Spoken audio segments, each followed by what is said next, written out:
ولأساتذتنا ولتلامذتنا ولشركائنا ولمصنف هذا الكتاب ولجميع علماء الدين. اللهم انفعنا بهم وبعلومهم وأسرارهم وبركاتهم في الدارين. اللهم اغفر للمؤمنين والمؤمنات والمسلمين والمسلمات الأحياء منهم والأموات. പ്രിയ സഹോദരങ്ങളെ, ഇന്ന് നമുക്ക് ഓതാനുള്ളത് വളരെ വളരെ പ്രധാനപ്പെട്ട ഒരു വിഷയമാണ്.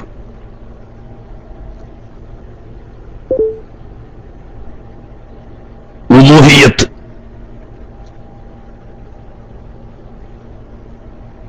മഹാനായ ഖലീലുല്ലാഹി ഇബ്രാഹിം അലൈഹിസ്സലാമിന്റെ മില്ലത്തുകാരായ നമ്മെ സംബന്ധിച്ച് ആ ഇബ്രാഹിമിയായ മില്ലത്തിനോടുള്ള കടപ്പാടും ഉത്തരവാദിത്വവും നിർവഹിക്കുന്നതിന്റെ ഭാഗമാണ് ഉലൂഹിയ്യത്ത്. സ്വഹാബാ കിറാം ഒരിക്കൽ ചോദിക്കുന്നത്, മാദിഹിൽ അല്ലാഹി യാ റസൂലല്ലാഹ്, ഹബീബായ തിരുദൂതരെ, എന്താവുന്നു ഉലൂഹിയ്യത്തിന്റെ പിന്നിലെ രഹസ്യം എന്ന് ചോദിച്ചപ്പോൾ ഹബീബ് സല്ലല്ലാഹു അലൈഹി വസല്ലമ തങ്ങൾ അവിടുന്ന് പറഞ്ഞ മറുപടി, മില്ലത്തു അബീക്കും ഇബ്രാഹിം, നിങ്ങളുടെ ആദർശ പിതാവായ ഖലീലുല്ലാഹി ഇബ്രാഹിം അലൈഹിസ്സലാമിന്റെ മില്ലത്ത്. അള്ളാഹുവിന്റെ പൊരുത്തത്തിനു വേണ്ടി തന്റെ ഏകജാതനായ പുത്രനെ ബലിയർപ്പിക്കാൻ സന്നദ്ധനായപ്പോൾ അല്ലാഹു തആല അവന്റെ മഹത്തായ അനുഗ്രഹം കൊണ്ട് കനിഞ്ഞേകിയ ഒരു ആട്ടിനെ ബലിയറുത്തുകൊണ്ട് അള്ളാഹുവിന് ശുക്ർ ചെയ്തു. ആ മഹത്തായ സമർപ്പണം, തന്നെത്താൻ അള്ളാഹുവിനെ സമർപ്പിക്കാനുള്ള ആ സന്നദ്ധത, അത് അനുസ്മരിച്ചുകൊണ്ട് മുസ്ലിം ഉമ്മത്തിന് അല്ലാഹു തആല വളരെ പ്രധാനപ്പെട്ട ബലിപെരുന്നാൾ ദിവസത്തിൽ ചെയ്യുന്ന ഇബാദത്തുകളിൽ ഏറ്റവും പുണ്യമേറിയ ഇബാദത്തായി സുന്നത്തായി കൽപ്പിച്ച അമലാണ് ഉലൂഹിയ്യത്ത്. അൽഹംദുലില്ലാഹ്, പല കാര്യങ്ങളിലും എന്നതുപോലെ സമീപകാലത്തായി നാട്ടിൽ പല ഭാഗങ്ങളിലും ഈ വിഷയത്തിൽ ഇന്ന് വളരെ ഉണർവും ഉന്മേഷവും നിലവിൽ വന്നിട്ടുണ്ട്. ഉലൂഹിയ്യത്ത് ഓരോ മഹല്ലുകളിലും ധാരാളം ബലിമൃഗങ്ങളെ അറുത്ത് ദാനം ചെയ്യുന്ന നടപടി ഇന്ന് മുമ്പത്തേക്കാൾ വർദ്ധിച്ചു വന്നിട്ടുണ്ട്. അൽഹംദുലില്ലാഹ്, നല്ലത് തന്നെ. പക്ഷേ പലപ്പോഴും ഒരു ആവേശം എന്ന നിലക്ക് ചെയ്യുന്നതല്ലാതെ അതിന്റെ അത്യാവശ്യമായ വിധിവിലക്കുകൾ പഠിച്ചുകൊണ്ടല്ല പലരും ചെയ്യുന്നത്. അതുകൊണ്ട് അത് വളരെ ഗൗരവമായി മനസ്സിലാക്കേണ്ടതാണ്. നാം ഒരു ഇബാദത്ത് ചെയ്യുമ്പോൾ അത് ഫർളായ ഇബാദത്താവട്ടെ സുന്നത്തായ ഇബാദത്താവട്ടെ അള്ളാഹുവിന്റെ അടുക്കൽ സ്വീകരിക്കപ്പെടണമെങ്കിലും അത് ഇബാദത്തായി എണ്ണപ്പെടണമെങ്കിലും അതിന് പറയപ്പെട്ട ഷർത്തുകളും ഫർളുകളും ഒക്കെ ഒത്തിണങ്ങിയിരിക്കണം. അപ്പൊ അതുകൊണ്ട് വളരെ കാര്യമായി ശ്രദ്ധിക്കേണ്ടതാണ്. അതുപോലെ തന്നെ സംശയമുള്ള ഭാഗങ്ങൾ ചോദിച്ചു തീർക്കാൻ ശ്രമിക്കുകയും ചെയ്യണം. ഞാൻ വിഷയത്തിലേക്ക് വരാം. ബിസ്മില്ലാഹിർ റഹ്മാനിർ റഹീം വബിഹി നസ്തഈൻ.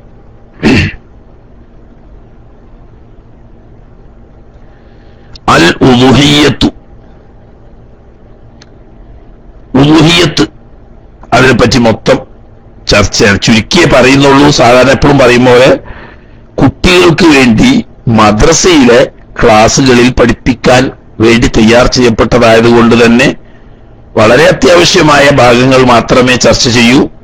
വിശദമായ വിവരങ്ങളൊക്കെ വലിയ കിതാബുകളിൽ പറയുന്നതാണ്. ഒന്ന് ഹുക്മുത്തുലിയത്തി, ഉലൂഹിയ്യത്ത് എന്ന ബലി അർക്കുന്നതിനുള്ള വിധികൾ എന്തൊക്കെയാണ്, അതിന്റെ ഹുക്ം എന്താണ്? ഹിയ, ഈ ഉലൂഹിയ്യത്ത് ചെയ്യൽ, ഫീ സുന്നത്തും മുഅക്കദത്തുൻ, അതിന്റെ അസ്ലി ഹുക്ം മുഅക്കദായ സുന്നത്താണ്. അതായത് അസ്ല് വുജൂബല്ല, വളരെ പ്രധാനപ്പെട്ട മുഅക്കദായ സുന്നത്താണ്. ആർക്ക്? ലികുല്ലി മുസ്ലിമിൻ, ഓരോ മുസ്ലിമീങ്ങൾക്കും ഉദുഹിയ്യത്ത് അറുക്കുക എന്നത് മുഅക്കദായ സുന്നത്താണ്. എങ്ങനെയുള്ള മുസ്ലിമീങ്ങൾ? മുക്കല്ലഫിൻ, പ്രായപൂർത്തിയും ബുദ്ധിയുമുള്ളവരും, ഹുർരിൻ, സ്വതന്ത്രരും, റഷീദിൻ, അതുപോലെ കാര്യശേഷിയുള്ളവരുമായ, നരനാക്കുമ്പാത്തിലും നോക്കാതെ അങ്ങനെ ജീവിക്കുന്നവനല്ല, കാര്യങ്ങൾ നല്ലത് വേർതിരിച്ച് എടുക്കുകയും ചീത്തയെ മനസ്സിലാക്കി വെടിയുകയും ചെയ്തുകൊണ്ട് ജീവിക്കാനുള്ള റഷീദായ ആൾ. പിന്നെ ഖാദിരിൻ, സാമ്പത്തികമായി ഒരു ബലിമൃഗത്തെ വാങ്ങി അറുക്കാൻ പെരുന്നാളിന്റെ അന്നത്തെ ചെലവിനും താമസത്തിനും വേണ്ട സാമ്പത്തിക സ്ഥിതി കഴിച്ച് ഒരു ബലിമൃഗത്തെ വാങ്ങി അറുക്കാൻ സാമ്പത്തികമായി കഴിവുള്ള മുഴുവൻ ആളുകൾക്കും. അങ്ങനെ പെട്ടിയിൽ പണം അട്ടിവെച്ചോളണം എന്നില്ല. കടമുണ്ടെങ്കിൽ ആ കടം കഴിച്ചും തനിക്കും താൻ ചെലവ് കൊടുക്കൽ നിർബന്ധമായവർക്കും പെരുന്നാളിന്റെ പകലിനും രാത്രിക്കും വേണ്ട ചെലവിനും ഭക്ഷണം, പാർപ്പിടം തുടങ്ങിയ അത്യാവശ്യങ്ങൾക്കും കഴിച്ച് സാമ്പത്തികമായി ശേഷിയുള്ള ആളാണ് ഇവിടെ ഖാദിർ എന്നതുകൊണ്ട് ഉദ്ദേശിക്കുന്നത്. അപ്പോ ബലിയർക്കാൻ സാമ്പത്തികമായി കഴിവുള്ളവരും റഷീദും സ്വതന്ത്രരും പ്രായപൂർത്തിയും ബുദ്ധിയുമുള്ള എല്ലാ മുസ്ലിമിനും ഉദുഹിയ്യത്തറക്കൽ മുഅക്കദായ സുന്നത്താണ്. പെരുന്നാളിന്റെ ദിവസം ഒരു മുസ്ലിമായ മനുഷ്യൻ ചെയ്യുന്ന ഇബാദത്തുകളിൽ ഏറ്റവും ഉത്തമമായത് ഏതാണെന്ന ചോദ്യത്തിന് റസൂലുള്ളാഹി സ്വല്ലല്ലാഹു അലൈഹി വസല്ലം തങ്ങൾ പറഞ്ഞത് ഉദുഹിയ്യത്തറക്കലാണ്. അതാണ് ഏറ്റവും മുഅക്കദായ സുന്നത്താണെന്ന് പറയാൻ കാരണം. അങ്ങനെ വരുമ്പോൾ ഫയുക്റഹു ലഹു, ഇങ്ങനെ കഴിവുള്ള ഒരു വ്യക്തിയെ സംബന്ധിച്ച് കറാഹത്താക്കപ്പെടും തെർക്കുഹ, ഉദുഹിയ്യത്തറക്കലിനെ ഉപേക്ഷിക്കൽ. കൊല്ലത്തിൽ ഓരോന്ന് നടക്കണം എന്നാ പറയുന്നത്. അത് സാമ്പത്തികമായി കഴിവുണ്ടായിട്ട് ബാക്കി പല കാര്യങ്ങൾക്കും ധാരാളം ദാനധർമ്മങ്ങൾ ചെയ്യുന്ന പലരും പക്ഷേ ഈ വിഷയത്തിന്റെ ഗൗരവം പ്രാധാന്യവും വേണ്ടത്ര മനസ്സിലാക്കാത്തത് കൊണ്ടായിരിക്കാം ഉദുഹിയ്യത്ത് അറുക്കുന്ന വിഷയത്തിൽ അത്ര പ്രാധാന്യം കൽപ്പിച്ചതായി ഇന്നും കാണുന്നില്ല. കുറെയൊക്കെ മുമ്പത്തതിനേക്കാൾ പുരോഗമിച്ചിട്ടുണ്ടെങ്കിൽ പോലും നാട്ടിൽ ഇനിയും കഴിവുള്ള ഒരുപാട് ആളുകൾ ജീവിതത്തിൽ ഒരിക്കൽ പോലും ഉദുഹിയ്യത്ത് അറുക്കാത്തതായി നമുക്ക് കാണാൻ കഴിയുന്നുണ്ട്. യഥാർത്ഥത്തിൽ വലിയൊരു കറാഹത്ത്, ഏറ്റവും പുണ്യമുള്ള നാളായ ബലിപെരുന്നാളിന്റെ അന്ന് ഇങ്ങനെയുള്ള കഴിവുള്ള ആളുകൾക്ക് വരുന്ന കടുത്ത ഒരു കറാഹത്താണ് സാമ്പത്തികമായ ശേഷി ഉണ്ടായിട്ടും ഉദുഹിയ്യത്ത് അറുക്കാതെ മാറി നിൽക്കുക. യഥാർത്ഥത്തിൽ നബി സല്ലല്ലാഹു അലൈഹി വസല്ലം തങ്ങൾ പറഞ്ഞൊരു ഹദീസിൽ കാണാം, നിങ്ങൾ അറുക്കുന്ന ബലിമൃഗത്തെ ആരോഗ്യമുള്ളതും സൗന്ദര്യമുള്ളതുമാക്കാൻ ശ്രമിക്കണം. കാരണം നാളെ മഹ്ശറയിലേക്കും അവിടെ നിന്ന് അങ്ങോട്ട് സ്വർഗലോകത്തേക്കുമുള്ള യാത്രയിൽ നിങ്ങൾക്ക് വാഹനമായി ലഭിക്കുന്നത് ഈ ബലിമൃഗങ്ങളായിരിക്കും എന്ന്. അപ്പോ നമുക്ക് ഏറ്റവും മുന്തിയ വിലപിടിപ്പുള്ള കാറ് ഉണ്ടാകുകയാണെങ്കിൽ എന്തൊരു അന്തസ്സാണിപ്പത്.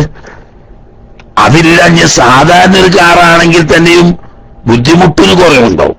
അതേ സമയത്ത് റോഡരികിൽ കാത്തുനിന്ന് ബസ് കിട്ടാതെ അവസാനം നിരാശനായി നടന്ന് വിയർക്കുന്ന അവസ്ഥയായിരിക്കും നാളെ മഹ്ശറയിലേക്കും തുടർന്നുമുള്ള യാത്രയിൽ സാമ്പത്തികമായ ശേഷി ഉണ്ടായിട്ടും ഉദുഹിയ്യത്ത് അറുക്കാതെ പോയാൽ.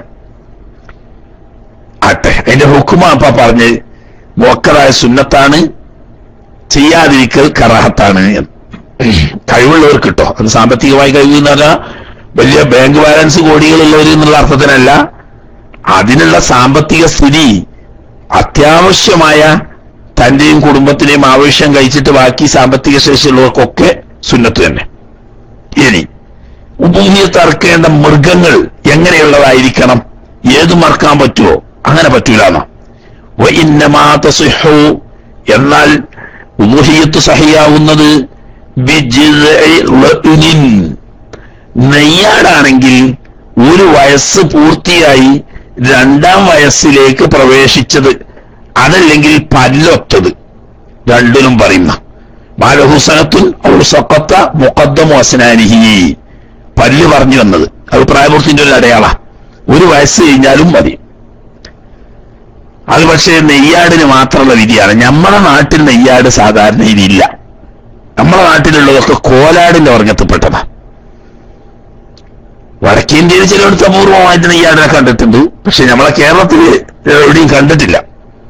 ഇവിടെ അറബി നാടുകളിൽ ധാരാളം വ്യാപകമായിട്ടുണ്ട്. ആ വാലിന്റെ കൂടത്തിൽ വലിയ മുടയായിട്ട് ഇങ്ങനെ നെയ്യുണ്ടാവും. അതുപോലെ തന്നെ കഴുത്തിലുണ്ടാവും, വയറ്റത്തുണ്ടാവും, ഒക്കെ അങ്ങനെ വലിയ മുഴയായിട്ട് പൊങ്ങിയിട്ടുണ്ടാവും. അത് പ്രത്യേക സൈസ് ആട് തന്നെ. നമ്മളെ സംബന്ധിച്ച് അത് ദഹിക്കാനും പ്രയാസം. അതിന് മാത്രം നെയ്യും കൊഴുപ്പും കൂടിയ ആടാണ്. ഏതായാലും അതാണെങ്കിൽ 1 വയസ്സ് തികഞ്ഞിരിക്കണം. മാസിൻ, കോലാട്, നമ്മുടെ നാട്ടിലൊക്കെ ഉള്ള ആടുകളാകുന്ന കോലാടാണെങ്കിൽ സെനിയാണ്. സെനി എന്ന് പറഞ്ഞാൽ 2 വയസ്സ് പൂർത്തിയായി 3-ാം വയസ്സിൽ പ്രവേശിക്കണം. അപ്പൊ ആടിന്റെ പ്രായം അതാണ്. നെയ്യാടാണെങ്കിൽ 1 വയസ്സ് കഴിഞ്ഞ് 2-ാം വയസ്സിൽ പ്രവേശിക്കണം. കോലാടാണെങ്കിൽ 2 വയസ്സ് പൂർത്തിയായി 3-ാം വയസ്സിൽ പ്രവേശിച്ചതായിരിക്കണം. ഔ ബഖരിൻ, ഇനി മാടാണെങ്കിലും അങ്ങനെ തന്നെ. നമ്മളെ നാട്ടിൽ അധികവും മാടാണ് അറക്കാറ്. ആടറക്കാറ് കുറവാണ്. ഒന്ന്, ആട്ടിന് 2 വയസ്സ് കഴിഞ്ഞ് സിഫത്തൊത്ത ആട് കിട്ടാൻ നമ്മളെ നാട്ടിൽ പൊതുവെ പ്രയാസമുണ്ട്. ഒരു കാരണം അതാണ്. പിന്നെയാണെങ്കിൽ കാളയെയോ പോത്തിനെയോ ഒക്കെ അറുത്താൽ മാംസം ധാരാളം ഉണ്ടാവും. ആട്ടിന് അത്ര മാംസം കൂടുതലുണ്ടാവൂല.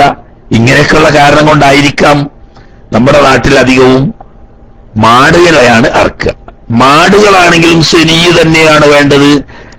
അതായത് 2 വയസ്സ് പൂർത്തിയായി 3-ാം വയസ്സിൽ പ്രവേശിച്ച ഒരു കാളക്കുട്ടി, അതല്ലെങ്കിൽ ഒരു പോത്തിൻ കുട്ടി. ഇനി പശു ആയാലും കുഴപ്പമൊന്നുമില്ല, അതുപോലെ തന്നെ എരുമയായാലും കുഴപ്പമില്ല. നല്ലത് കാളയോ പോത്തോ ആവുന്ന ആണാണ്. പെണ്ണായാലും തെറ്റൊന്നുമില്ല. ഇനി ഒരു വിശദീകരണം അതിന്റെ നിബന്ധനകൾ പറയുന്നിടത്ത് വരും. ഔ ഇബിനിൻ, ഒട്ടകത്തിന്റെ സെനി. ഒട്ടകത്തിന്റെ സെനി എന്ന് പറഞ്ഞാൽ 5 വയസ്സ് തികയണം. അപ്പോൾ ആ ഒട്ടകത്തിന് സെനിയാകുക. അത് ഓരോന്നിന്റെയും പ്രായപൂർത്തിയുടെ അവസ്ഥയാണ് പറയുന്നത്. അപ്പൊ 5 വയസ്സ് കഴിഞ്ഞെങ്കിലേ ഒട്ടകം സെനിയാവുള്ളൂ. പോത്തും കാളയൊക്കെ 2 വയസ്സ് കഴിഞ്ഞാൽ തന്നെ മതി. ആടാണെങ്കിലും അങ്ങനെ തന്നെ 2 വയസ്സ് തികയണം. ഈ പ്രായപരിധി നിർബന്ധമാണ്. അതിനേക്കാൾ മുന്നോട്ട് പോയാൽ കുഴപ്പമില്ല, കുറഞ്ഞാൽ അത് ഉദുഹിയത്താവൂല.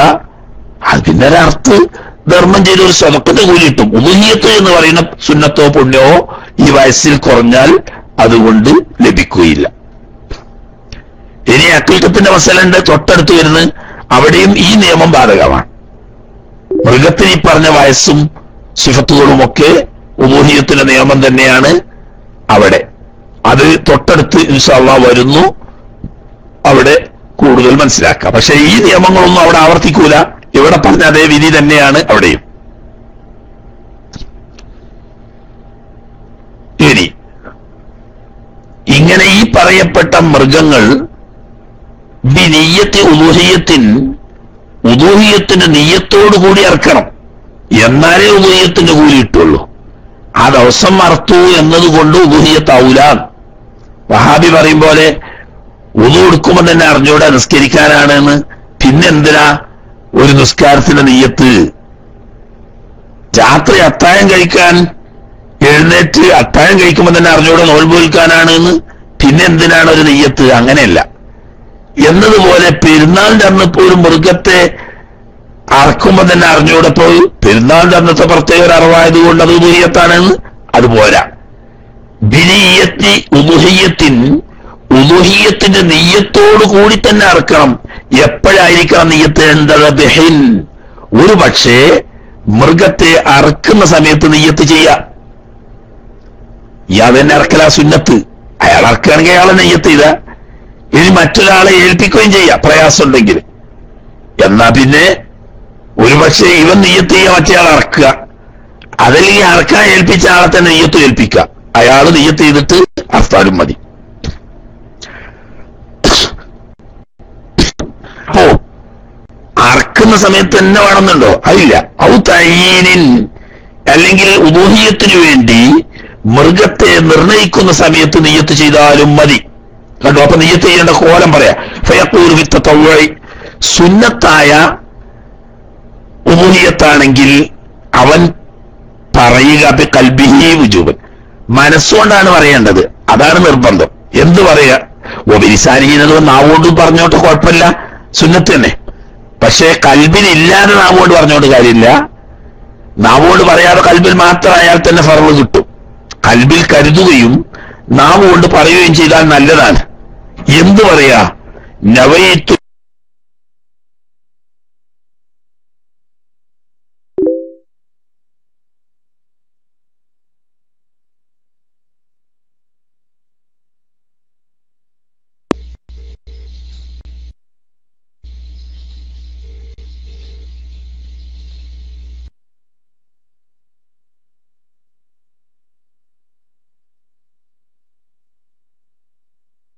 മസ്നൂന. കണ്ടോ? നല്ലോ പ്രത്യേകിച്ച് ശ്രദ്ധിക്കണത്. സുന്ന പറയുന്നത് സുന്നക്കപ്പെട്ട ഉദൂഹിയത്ത് അല്ലെങ്കിൽ ഉദൂഹിയത്തിറക്കലാവുന്ന സുന്നത്തിനെ ഞാൻ നിർവഹിക്കുന്നു. ആദ്യം തന്നെ നിർണയിക്കപ്പെട്ടു എന്ന് പറഞ്ഞാൽ പിന്നെ ലാ തജിബു ഫീ അന്നിയ്യത്തു, അതിൽ ഇനി പ്രത്യേക നിയ്യത്തിന്റെ ആവശ്യമില്ല. കാരണം എന്ത്? നിർണയമാവുകയും വുജൂബാവുകയും ചെയ്തു. ഇനി അതാണ് വയജൂസു, ജായിസാണ്, അനുവദനീയമാണ്. അയ്യുവക്കില, ഈ ഉദൂഹിയത്തിറക്കാൻ ഉദ്ദേശിച്ച ആള് വക്കാലത്തേക്കൽ ആക്കൽ മുസ്ലിമൻ, മുസ്ലിമായ ഒരു മനുഷ്യനെ വക്കാലത്താക്ക. അപ്പൊ കാഫിറിനെ വക്കാലത്താക്കിയാൽ പറ്റൂല, ഇക്കാലത്തൊരു ഇബാദത്താണല്ലോ. അതുപോലെ തന്നെ മുമയ്യിസൻ, വകതിരിവെത്തണം. പ്രായപൂർത്തിയെത്തലാണ് നല്ലതെങ്കിലും വകതിരിവെത്തിയാലും മതി. അത് നമ്മൾ അറക്കണോർത്ത് പറഞ്ഞല്ലോ, പ്രായപൂർത്തിയും ബുദ്ധിയുള്ള ആളാണ് സുന്നത്ത്. അപ്പൊ ഇനി പ്രായപൂർത്തി എത്താത്ത വകതിരിവെത്തിയ കുട്ടിയാണെങ്കിൽ കുഴപ്പമില്ല, പക്ഷെ ഉത്തമം അല്ലാന്ന് അത്ര. നിയ്യത്ത് ചെയ്യാൻ വേണ്ടിയിട്ടും വക്കാലത്താക്ക, അറുക്കാൻ വേണ്ടിയിട്ടും നിയ്യത്താക്ക, രണ്ടിലും കൂടി. ഇനി രണ്ടാലൊന്നിനും അങ്ങനെയാക്കാം. അതായത് നിയ്യത്ത് ഇദ്ദേഹം തന്നെ ചെയ്യുന്നു, എന്നിട്ട് അറുക്കാൻ മാത്രം മറ്റൊരു മുസ്ലിമായ മനുഷ്യനെ ഏൽപ്പിക്കുന്നു, എങ്കിലും കുഴപ്പമൊന്നുമില്ല. അപ്പോ നിയ്യത്ത് ചെയ്യാനും അറുക്കാനും രണ്ടിനും കൂടിയും വക്കാലത്താക്ക, നിയ്യത്ത് താൻ ചെയ്തിട്ട് അറുക്കാൻ മാത്രം അങ്ങനെയും വേണമെങ്കിൽ വക്കാലത്താക്ക. അപ്പൊ അറുക്കാൻ കഴിയുന്നവർ അവനവൻ അറുക്കൽ തന്നെയാണ് നല്ലത്. ഇനി അറുക്കാൻ പ്രയാസം ഉണ്ടെങ്കിൽ അല്ലെങ്കിൽ അസൗകര്യം ഉണ്ടെങ്കിൽ മറ്റൊരാളെ വക്കാലത്താക്കിയാലും മതി. എന്നാൽ താൻ നിയ്യത്ത് ചെയ്തിട്ട് അയാൾ അറുക്കാൻ മാത്രമാക്കാം വക്കാലത്ത്, അതല്ലെങ്കിൽ നിയ്യത്ത് ചെയ്യാനും അറുക്കാനും രണ്ടിനും കൂടിയും വക്കാലത്താക്കാം, രണ്ടും കുഴപ്പമില്ല. എന്നാൽ വലാ യുളഹി അഹദുൻ, ഒരാളും തന്നെ ഉദൂഹിയത്ത് അറക്കാൻ പറ്റൂല. അൻ ഹയ്യിൻ, ദുന്യാവിൽ ജീവിച്ചിരിക്കുന്ന ഒരു മനുഷ്യന് വേണ്ടിയിട്ട് മറ്റൊരാൾ ഉദൂഹിയത്ത് അറക്കാൻ പറ്റൂല. എങ്ങനെയല്ലാതെ? ഇല്ലാ ബിഇദ്നിഹി, അയാളുടെ സമ്മതം ഉണ്ടെങ്കിൽ വെച്ച്. സമ്മതം ഉണ്ടായാൽ കുഴപ്പമൊന്നുമില്ല. ഉദാഹരണം, മകന് നല്ല സാമ്പത്തികമായ കഴിവുള്ള ആളാ, വാപ്പ ജീവിച്ചിരിപ്പുണ്ട്. അപ്പോ തനിക്ക് വേണ്ടി താൻ ഒരു ബലി അറക്കുമ്പോൾ വാപ്പക്ക് വേണ്ടി കൂടി ഒന്ന് അറക്കുക എന്ന് ഈ നല്ലവനായ മകൻ ഉദ്ദേശിച്ചു. എന്നാൽ വാപ്പ ജീവിച്ചിരിപ്പുണ്ടെങ്കിൽ വാപ്പയോട് പറഞ്ഞ് സമ്മതം വാങ്ങണം. വാപ്പ, ഞാൻ ഉദൂഹിയത്ത് ഇറക്കുന്നുണ്ട്, നിങ്ങൾക്ക് കൂടി ഒരു മൃഗത്തെ ഞാൻ വാങ്ങി അർത്തോട്ടെ എന്ന് ചോദിക്കുമ്പോൾ അർത്തോമോനെ എന്ന് വാപ്പ സമ്മതിച്ചാ ഓക്കെയാണ്, കുഴപ്പമില്ല.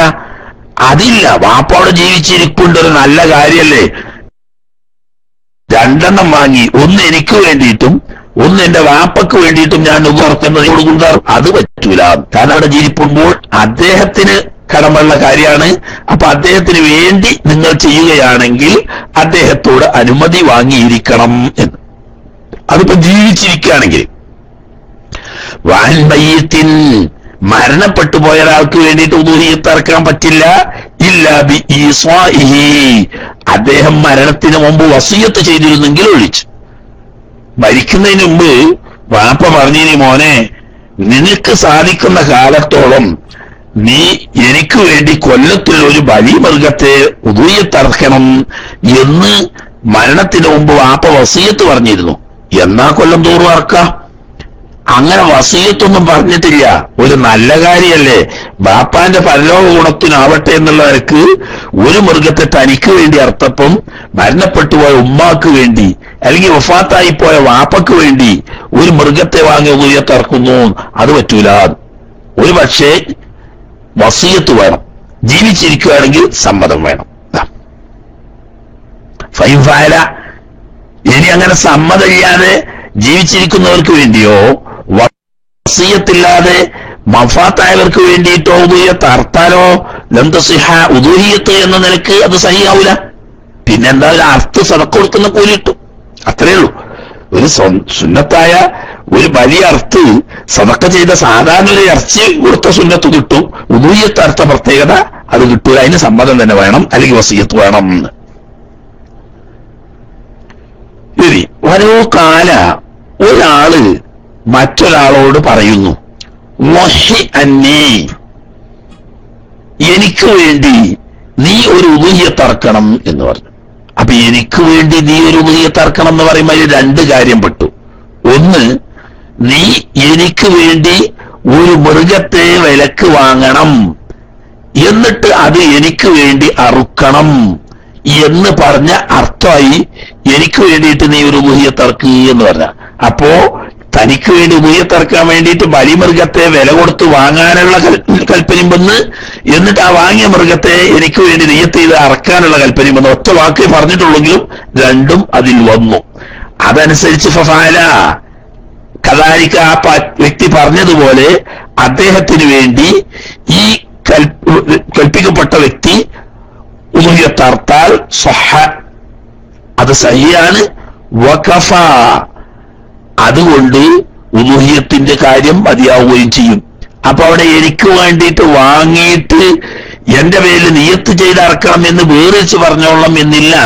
എന്റെ പേരിൽ നീ അർത്തോ എന്ന് പറഞ്ഞാൽ അതിനുവേണ്ടി മൃഗത്തെ വാങ്ങിക്കോ എന്നും ആ വാങ്ങിയ മൃഗത്തെ നിയ്യത്ത് ചെയ്തുകൊണ്ട് അർത്തോ എന്നും പറഞ്ഞ ഉദ്ദേശം അവിടെ വന്നതുകൊണ്ട് സംഗതി സഹിയാകും എന്ന്.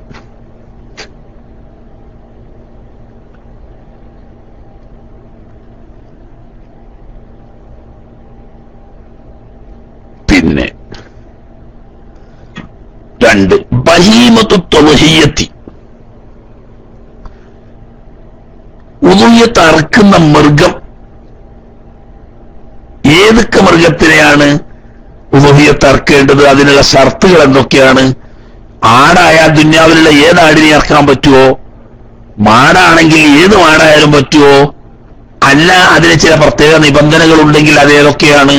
ആ പറയുന്നത്, ലാ തുജ്സിഉ ഷാത്തുൻ, ഒരു ആട് മതിയാവില്ല, ഇല്ല അൻ വാഹിദിൻ, ഒരാളെ തൊട്ടല്ലാതെ. ഒരു ആട് അറക്കുകയാണ്, അതിൽ രണ്ടാള് ഷെയർ ചെയ്താൽ രണ്ടാൾക്കും ഉദുഹിയത്ത് കിട്ടൂല. ഒരാട് ഏറ്റവും ചുരുങ്ങിയതാണ്. അഖീഖത്താണെങ്കിലും ഉദുഹിയത്താണെങ്കിലും ഒക്കെ അങ്ങനെ തന്നെ. ഏറ്റവും ചുരുങ്ങിയ ബലിയാണ് ഒരാട്. അത് ഒരാൾക്ക് വേണ്ടിയിട്ട് തന്നെ പറ്റുള്ളൂ. രണ്ടോ മൂന്നോ ആള് കാശെടുത്ത് ഷെയർ ചെയ്തിട്ട് അതുകൊണ്ടിട്ട് ഒരാടിനെ വാങ്ങിയിട്ട് മൂന്നാൾ കൂടി വേണ്ടിയിട്ട് അർത്താൽ അതുകൊണ്ട് ഉദുഹിയത്ത് ആർക്കും കിട്ടൂല. അത് സാധാരണ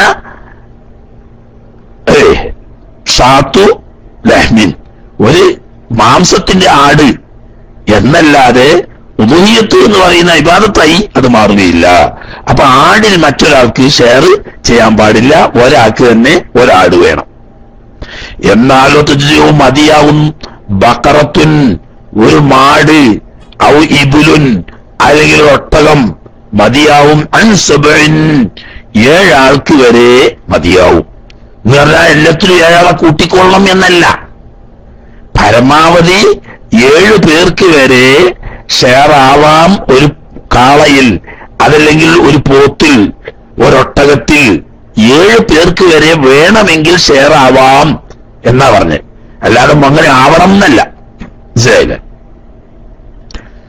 ലാക്കിൻ ഇങ്ങനെ 7 ആൾക്ക് വരെ ഷെയർ ആവാമെങ്കിലും അൽ അഫ്ളലു, ഏറ്റവും ഉത്തമം, ലികുല്ലി മുവഹിൻ, ഉദുഹിയത്ത് അറക്കാൻ കഴിവുള്ള എല്ലാവരെ സംബന്ധിച്ചും ഏറ്റവും ഉത്തമമായ രീതി സബഉ ഷിയാഹിൻ, കാശ് നല്ല മാണയിന്, പൈസക്കാരാണ്, എന്നാൽ സാധിക്കുമെങ്കിൽ 7 ആടിനെ അറക്കുക. ഒന്നല്ല കേട്ടോ, ഒന്ന് ചുരുങ്ങിയ പോലെ അഫ്ളലായ രീതി സാധിക്കുന്ന ആളുകള് ഒരാള് 7 ആടിനെ അടർക്കുക. ആട്ടിറച്ചി കൊണ്ട് നാട്ടിലൊരു സുഖം, ഒരു ബുദ്ധിമുട്ടും ഉണ്ടാവില്ല. അങ്ങനെയാ വേണ്ടേ. ഇനി അതിന് കഴിയില്ല, 7 ആടിനെ അറക്കുന്നില്ലെങ്കിൽ പിന്നെ നല്ലത് സുമ്മബദനത്തുൻ, പിന്നെ വല്ല രാജസ്ഥാനിലും പോയിട്ട് നല്ലൊരു ഒട്ടകം 5 വയസ്സ് കഴിഞ്ഞ ഒരു ഒട്ടകത്തിന് വാങ്ങിക്കൊണ്ടുവന്നിട്ട് അത് അറക്കുക. പക്ഷെ നമ്മളെ നാട്ടില് ഈ നാക്കാലികള് കൂട്ടത്തിൽപ്പെട്ട ഒരു വർഗമുണ്ട്. നാക്കാലി സ്നേഹികൾ എന്നാണ് അവരെ പേര്. ഇതിന്റെ ഇടയ്ക്ക് ഏതോ ഒരു ചങ്ങായി കല്യാണത്തിന് ഇറക്കാൻ വേണ്ടിയിട്ട് ഒരു ഒട്ടകത്തിന് വാങ്ങിക്കൊണ്ടുവന്നിട്ട് വേണ്ടുന്ന കുലുമാലും കച്ചറിയാക്കിയിട്ട് അത് സമ്മതിച്ചില്ലായിരുന്നു. അങ്ങനെ ആ ഉദൂഹിയത്തിനും സമ്മതിച്ചില്ലാതെ വരും. അത് വർഗസ്നേഹം കാട്ടുന്ന വർഗാണ്, അത്രയേ ഉള്ളൂ. അവനാന്റെ വർഗത്തോട് അവനാന് സ്നേഹം ഉണ്ടാവുമല്ലോ. നാക്കാലിയേക്കാണ് നാക്കാലിയോട് വർഗസ്നേഹം കൂടുതലുണ്ടാകുക. ബാക്കിയുള്ളവർക്ക് സ്നേഹമുണ്ട് സ്നേഹിക്കേണ്ട കാര്യത്തിൽ. അള്ളാഹുവിനെ ഇബാദത്തായിട്ട് ഉദൂഹിയത്ത് ഇറക്കുന്നതിൽ അള്ളാഹുവിനോടുള്ള സ്നേഹമാണ് ഒരു മതവിശ്വാസിക്ക് മുന്നിൽ ഉണ്ടാകുക. അവിടെ മൃഗസ്നേഹമല്ല, അള്ളാഹുവിനോടുള്ള സ്നേഹമാണ്. അപ്പൊ ആ നിലക്ക് 7 ആടാക്കുന്നില്ലെങ്കിൽ പിന്നെ ഒരു ഒട്ടകമാണ് ഉത്തമം. ഒട്ടകം നമ്മുടെ നാട്ടിനെ സംബന്ധിച്ച് പ്രയാസമാണ് കിട്ടാൻ. ഒന്നാമത് നമ്മുടെ നാട്ടിന്റെ പ്രകൃതിയിൽ അതിനെ ജീവിക്കാൻ വളരെ പ്രയാസമുണ്ട്. വല്ല രാജസ്ഥാനിലൊക്കെ പോയിട്ട് കൊണ്ടുവരേണ്ടി വരും. അപ്പൊ പിന്നെ നല്ലത് സുമ്മ ബഖറത്തുൻ, ഒരു മാട്. മാട് എന്ന് പറഞ്ഞാൽ കാളയാവാം പോത്താവാം, രണ്ടിനും പറയുന്ന പേരാണ് ബഖറത്ത്. അതിന് കഴിയില്ലെങ്കിൽ പിന്നെ സുമ്മവനുൻ, ഒരു നെയ്യാട്. അത് നമ്മളെ നാട്ടിലെ പ്രയാസമാണ് നെയ്യാട് കിട്ടാൻ.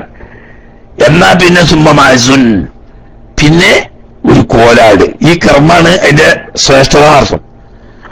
അതിന് കഴിയാതെ വരുമ്പോഴാണ് സുമ്മ സുബദനത്തിൻ, ഒരു ഒട്ടകത്തിന്റെ 7-1 ഷെയർ ചെയ്ത.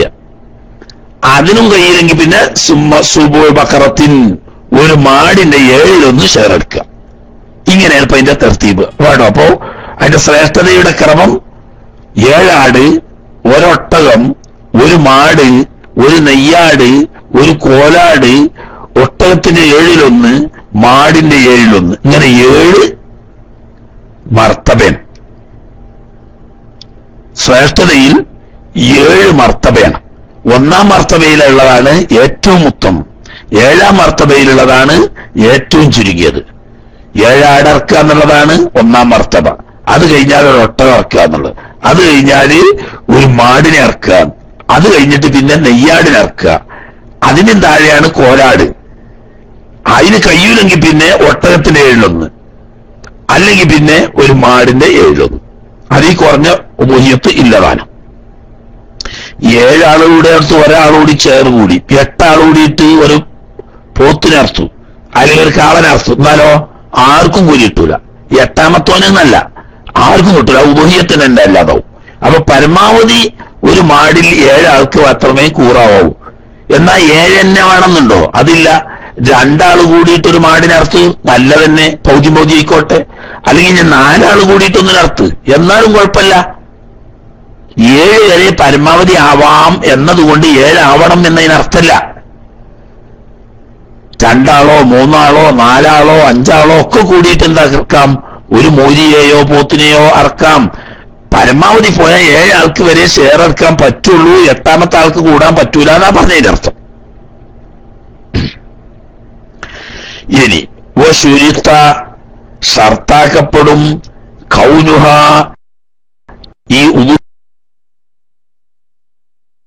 ഈ തർക്കുന്ന മൃഗം ആയിരിക്കൽ, സലീമത്തൻ, കുറ്റമില്ല, കുറവുകള് അയ്ബുകളിൽ നിന്ന് എല്ലാം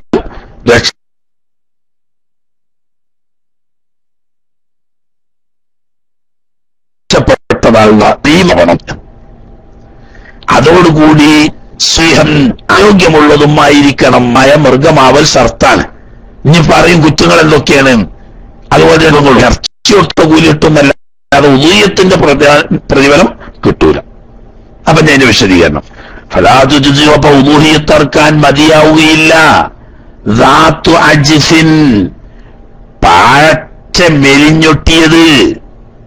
പറ്റ മെലിഞ്ഞൊട്ടിയിട്ട് പണ്ടെന്തേലും നമ്മളെ നാട്ടിലൊക്കെ കൊമ്പുമ സുറുവ കുറ്റി കൊത്തിച്ചു വരുന്ന തുർക്കളാമ്പിന്ന് വരുന്ന ഒരു സൈസ് കാലികള്. അതിനെ കണ്ടാൽ തന്നെ വല്ലാത്തൊരു എന്താണ് അവിടുത്തെ ഈ ചുണ്ണാമ്പ് വെള്ളം കുടിച്ചിട്ടോ എന്തോ തക്കാലികൾ കണ്ട് മെലിഞ്ഞൊട്ടി എല്ലും തോരുവും. ആ മാംസം ഒരു കുറവും ഉണ്ടാവില്ല.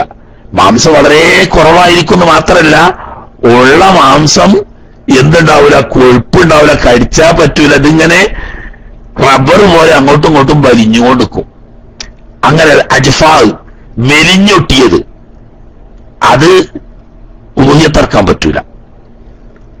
ഔ അറജിൻ അതല്ലെങ്കിൽ അംഗഭംഗമുള്ളത്, മുടന്ത് കൈക്കോ കാലിനോ പോലത്തെ തകരാറുള്ള മുടന്ത് ഉള്ള അർജ്.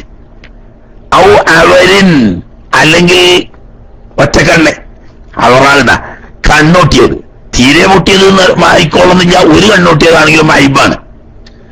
ഔ ശലലിൻ അതല്ലെങ്കിൽ തളർച്ച പഠിച്ച് ഒന്നായിട്ട് തളർന്നോളുന്നില്ല, ഒരു കൈക്കോ ഒരു കാലിനോ തളർവാദം പിടിച്ചു എന്നാ പിന്നെ അതിനെ ഇറക്കാൻ പറ്റൂല, അത് ഐബാണ്. ഔ മറവിൻ അതല്ലെങ്കിൽ മാംസം ചീത്തയാവുന്ന നിരക്ക്, അതുപോലെ തന്നെ ജനങ്ങൾ ഇഷ്ടപ്പെടാത്ത നിരക്കുള്ള രോഗം വല്ലതും വരിക.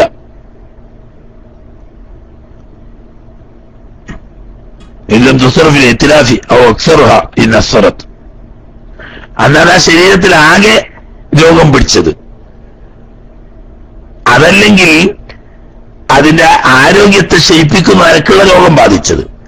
ഔ ജറബിൻ രോഗം തന്നെയാണെങ്കിൽ പെട്ട ഒരു പ്രത്യേക രോഗമാണ് ചൊറി ബാധിച്ച്.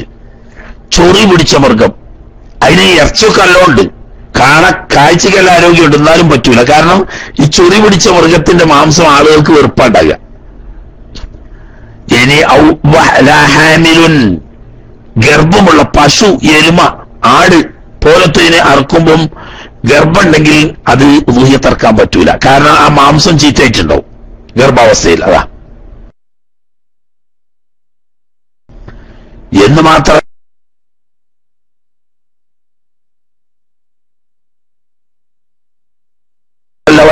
ഖരീബത്തു അഹദിൻ ബിൽ വിലാദത്തി പ്രസവിച്ച ഉടനെയുള്ളതും പറ്റൂല. പറ്റിയിട്ടുണ്ടോ അപ്പൊ കുഴപ്പമില്ല.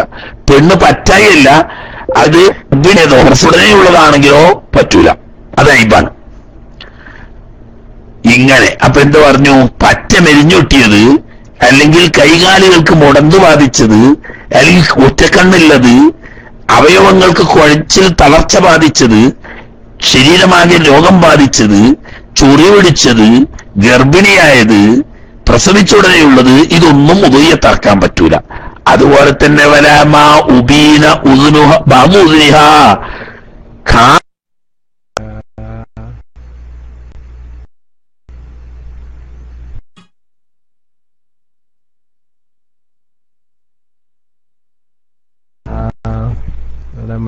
എന്താ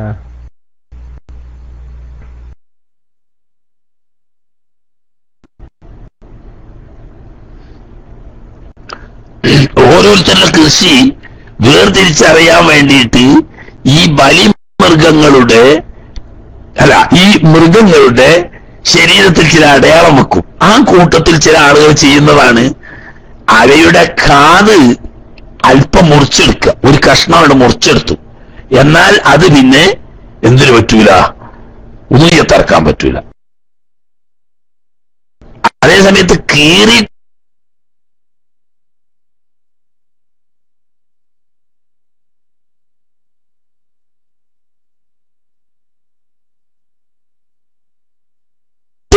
കാത് കീറി അടയാളപ്പെടുത്തിയാണെങ്കിൽ അതുകൊണ്ട് കുഴപ്പമില്ല. ആ നാവ് മുറിക്കപ്പെട്ടത്, നാവിൽ നിന്നിട്ട് അല്പം വാലിൽ പശു എരുമാന്റെ ഒക്കെ അകിട് മുറിക്കപ്പെട്ടത്, അതും പറ്റൂല. വലാമാ സഖത്ത അസ്നാനുഹ പല്ലുകൾ മുഴുവനായി പറഞ്ഞു പോയത്, വയസ്സായതേ പല്ല് പറ്റ പറഞ്ഞു പോയത്, അത് പറ്റൂല. ഇങ്ങനെ പല്ലുകൾ പറ്റ പറഞ്ഞു പോയത്, അതുപോലെ അകിട്, നാവ്, ചെവി, വാല് പോലത്തെ അവയവങ്ങളിൽ നിന്നിട്ടും അല്പം മുറിച്ചു മാറ്റപ്പെട്ടത്, ഇങ്ങനെയുള്ള ഐബുള്ളതൊന്നും ഉദൂഹിയത്തറക്കാൻ പറ്റുന്നതല്ല. പക്ഷെ ഇവിടെ പ്രത്യേകം ശ്രദ്ധിക്കേണ്ടത് അറിവ് പൂർത്തിയാവുന്നത് വരെ ഐബില്ലാതെ നിൽക്കണം എന്നത് വളരെ നിർബന്ധമായ ഷർത്താണ്. ഐബ് വന്നാൽ പിന്നെ അത് ഉദൂഹിയത്താവുകയില്ല എന്ന് പറയുമ്പോൾ പ്രത്യേകം ശ്രദ്ധിക്കേണ്ട രണ്ട് കാര്യങ്ങൾ.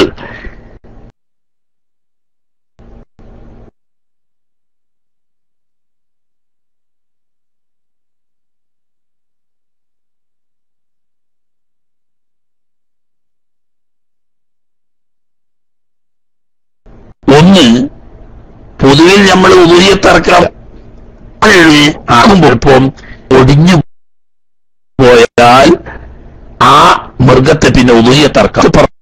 പ്രത്യേകം ശ്രദ്ധിക്കണം.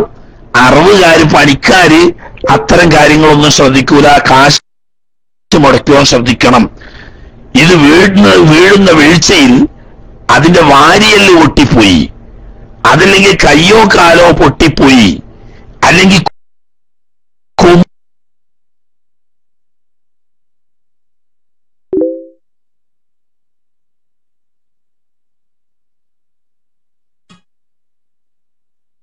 പൊട്ടിട്ടേക്ക് അത് പിടഞ്ഞെഴുന്നേൽക്കാതിരിക്കാനും വേണ്ടി അറിവ് പണി പരിചയമുള്ള ആളുകൾ ഈ മൃഗത്തിന്റെ കൊമ്പ് ഒന്ന് നിലത്ത് കുത്തും. അതുകൊണ്ട് ഉദ്ദേശിക്കപ്പെടുന്നത് കഴുത്ത് പൊട്ടിക്കലാണ്. ഇത് വളരെ ഗൗരവമായി നമ്മൾ ശ്രദ്ധിച്ചില്ലെങ്കിൽ നാം മറുക്കുന്ന ഉദൂഹിയത്ത് ഒറ്റ ഒന്നും സ്വീകരിക്കപ്പെടാതെ പോകും. അഖീഖത്ത് അറക്കുന്നവരും അത് പ്രത്യേകം ശ്രദ്ധിക്കണം. നല്ല കാളയോ പോത്തൊക്കെ ആണെങ്കിൽ 2, 2.5, 3 കിൻഡലൊക്കെ തൂക്കം വരുന്ന വലിയ പോത്ത് വാങ്ങിക്കൊണ്ടുപോകും. അപ്പൊ ഇത് ഒതുക്കാൻ വേണ്ടി അറിവുകാര് ചെയ്യുന്ന ഒരു പണിയാണ് താഴെ വീണതിന് ശേഷം കയ്യും കാലും കെട്ടിയിട്ട് അറക്കുന്നതിന് മുമ്പ് കൊമ്പൊന്ന് നിലത്ത് കുത്തും. അതിന്റെ ഞെട്ടിലാണ് ഞെട്ടിക്കാലിന്റെ പൊട്ടിപ്പോവും. കഴുത്ത് പൊട്ടിയാൽ മൃഗമായി. മൃഗത്തെ ഉദൂഹിയത്തറത്താലും പറ്റൂല, അഖീഖത്തറത്താലും പറ്റൂല. അത് വെറും ഉദൂഹിയത്തറത്ത കൂലിയും കിട്ടൂല,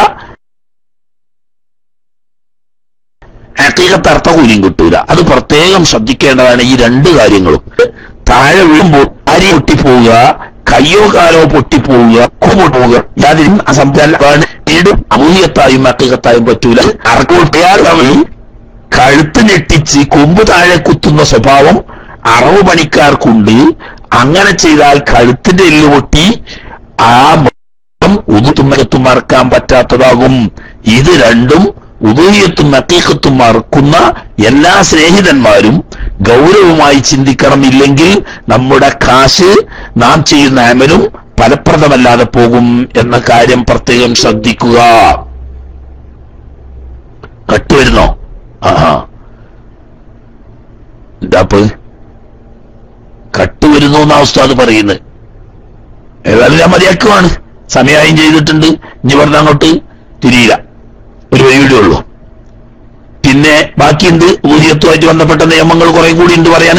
അടുത്തൊരു ഒത്തിനും കൂടി ഉണ്ടാവും. അങ്ങനെ ഓടിപ്പോയിട്ട് കാര്യമില്ല. പ്രായോഗികമായി ചെയ്തുകൊണ്ടിരിക്കുന്ന കാര്യമാണ്, നാം മനസ്സിലാക്കേണ്ടതാണ്. ഈ രണ്ട് കാര്യങ്ങളും നാട്ടിൽ പലരും ശ്രദ്ധിക്കുന്നില്ല എന്നത് ദുഃഖകരമായ ഒരു സത്യമാണ്. ആളെ പറഞ്ഞിട്ട് കാര്യമില്ല, അവർക്കതറിയില്ല. പിന്നെ ആണെങ്കിലോ ഉസ്താദന്മാര് പൊതുവെ അർക്കുന്നത്ര സ്ഥലങ്ങളിൽ പോവാറും കാര്യങ്ങൾ ശ്രദ്ധിക്കാറും കുറവാണ്.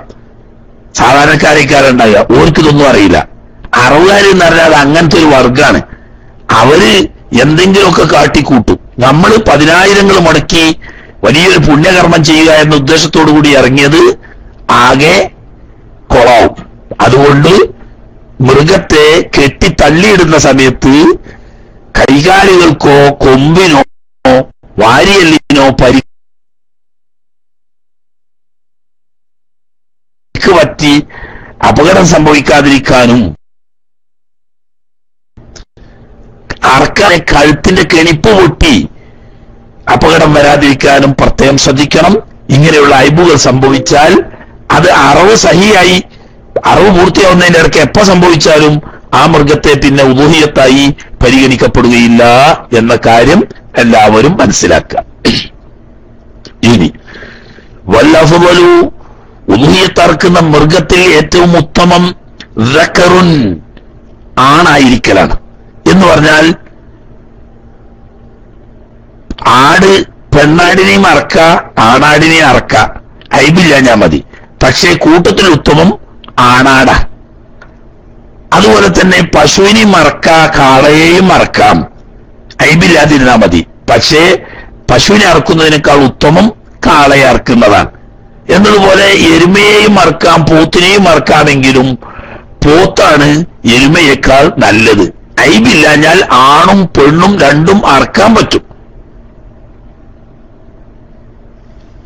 ഇനി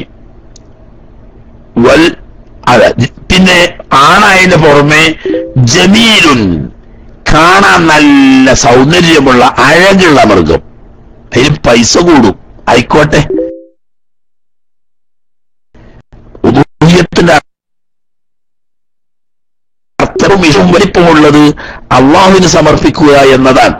അതുകൊണ്ട് നല്ല ഭംഗിയുള്ള ചുറുക്കുള്ളതാകുക. ഉദാഹരണം പറഞ്ഞാൽ ഒരു പോത്ത്, നല്ല സിഫത്വത്തെ ഒരു പോത്തിന് 25,000 രൂപക്ക് കിട്ടും എന്ന് നോക്കി. എന്നാൽ ആ പോത്ത് അർത്താൽ 2.5 കിൻഡൽ ഇറച്ചിണ്ടാവും. ആ സ്ഥാനത്ത് നല്ല ഭംഗിയുള്ള ഒരു കാളക്കുട്ടിയുണ്ട്. ഈ കാളക്കുട്ടിക്ക് വില വെച്ച് നോക്കുമ്പോ 75,000 ആവും പറയുന്നത്. ഇനി മേലെ തല മേലെയും ജോഡിയും പറഞ്ഞാൽ ഒരു 65-70 കിട്ടുമായിരിക്കും, അതിന് കീഴ്പ്പെട്ട് കിട്ടൂല. അപ്പൊ ഒരാൾ ചിന്തിക്കുക, 25,000 മുടക്കിയാൽ ഒരു നല്ല പോത്തിനെ കിട്ടും. അതേ സമയത്ത് നല്ല ചുറുക്കുള്ള സിഫത്തൊരു മോരിക്കുട്ടിനെ കിട്ടണമെങ്കിൽ 65,000 കൊടുക്കണം, അല്ലെങ്കിൽ 70,000 കൊടുക്കണം. ഇന്നും 3 വാങ്ങിക്കൂടെ പോത്ത്? എത്ര കിൻഡൽ ഇറച്ചി ഉണ്ടാവും? അതല്ല വർഷം.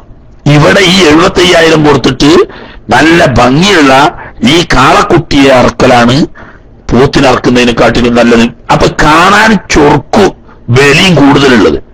അതോടുകൂടി തന്നെ സെമീനുൻ നല്ല കൊഴുപ്പുള്ളത്, നല്ല തടിച്ചു കൊഴുത്തതായിരിക്കുക. അതിന് എന്താ ആളുകൾക്ക് മാംസം കൂടുതൽ ഇഷ്ടപ്പെടുക. വില എന്ന് പറഞ്ഞാൽ നമ്മളെ നാട്ടിൽ ഇതൊക്കെ ഒന്നും അറിയില്ല, പുതിയതാ. അതേ സമയത്ത് ബോംബെയിലൊക്കെ മുമ്പ് തന്നെ പറയുന്നതാണ്. പ്രത്യേകമായി കടലയും ഗോതമ്പും മാത്രം കൊടുത്ത് പ്രത്യേകം പോറ്റുന്ന ആടുകൾ, കൂറ്റനാടുകളുണ്ട്, ഉദൂഹിയത്തിന് വേണ്ടി പ്രത്യേകം പോറ്റുന്ന. അത്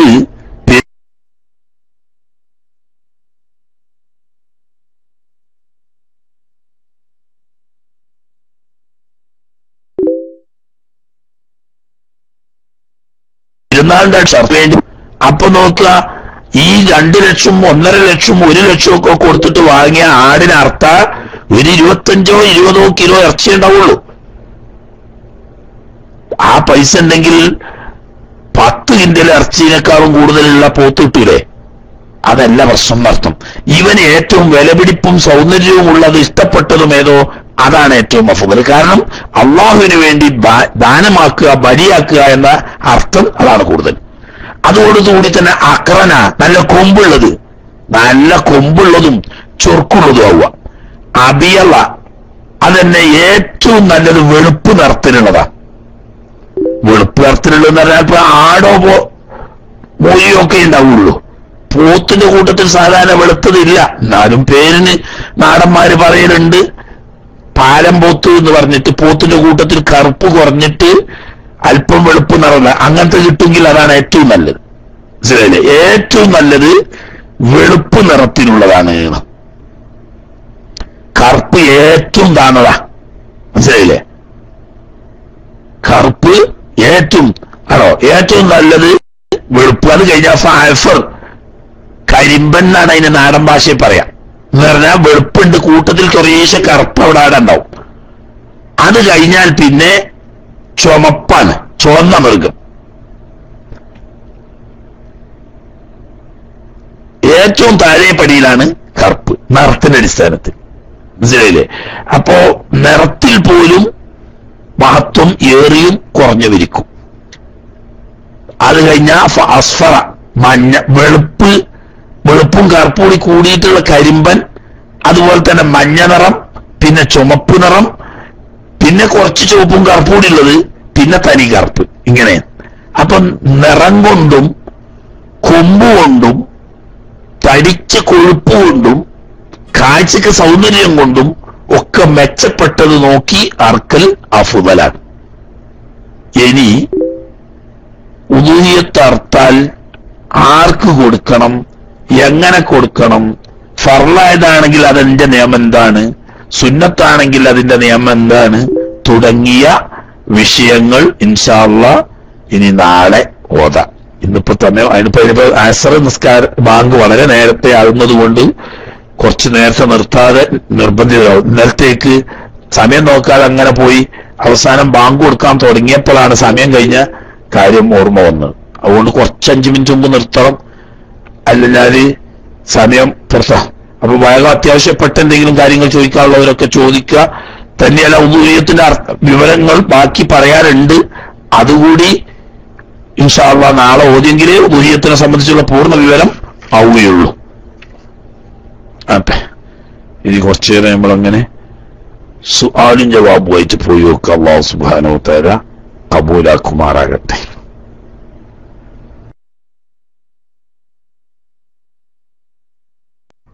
അസ്സലാമു അലൈക്കും. ഉസ്താദ്, ഈ ഉളുഹിയത്തിന്റെ മൃഗം അറക്കുമ്പോ അതിന്റെ ഈ മണി ഉടച്ച ആയിട്ട് വരുമല്ലോ, അത് അറക്കാൻ പറ്റുമോ? അതാണ് എന്റെ സംശയം. അസ്സലാമു അലൈക്കും.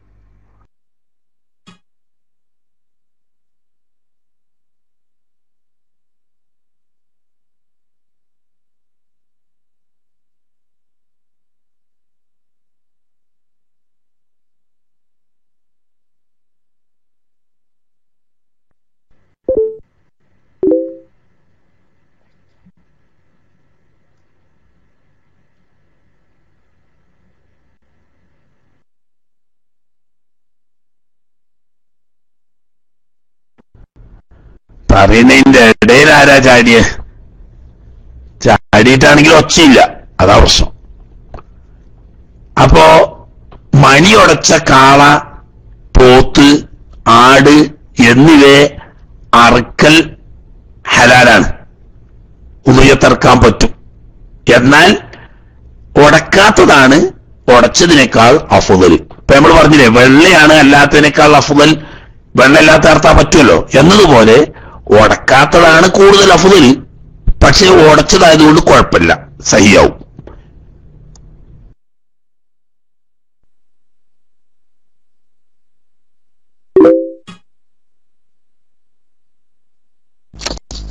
അസ്സലാമു അലൈക്കും വറഹ്മത്തുള്ളാഹി.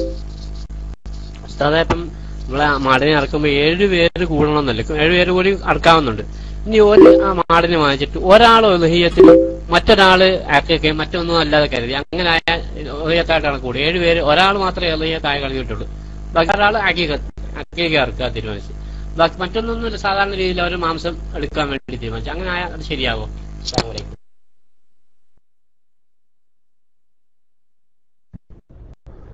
വലൈക്കും അസ്സലാം. ശരിയാവും, അതിനും കുഴപ്പമില്ല.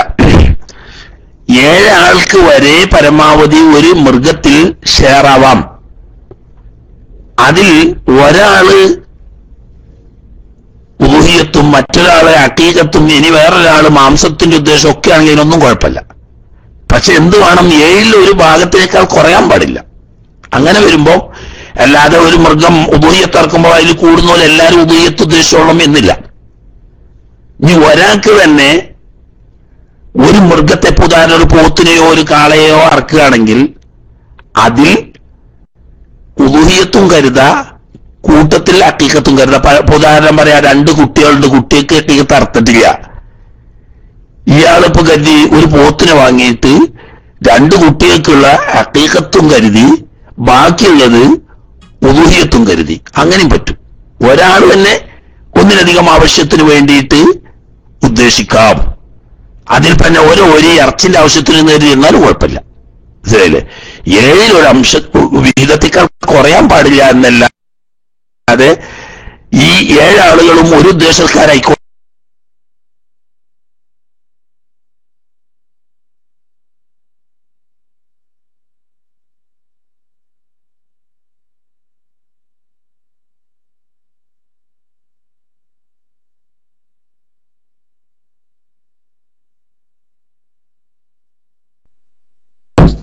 അസ്സലാമു അലൈക്കും ഉസ്താദ്, മൈക്ക് പോയിട്ടുണ്ട്.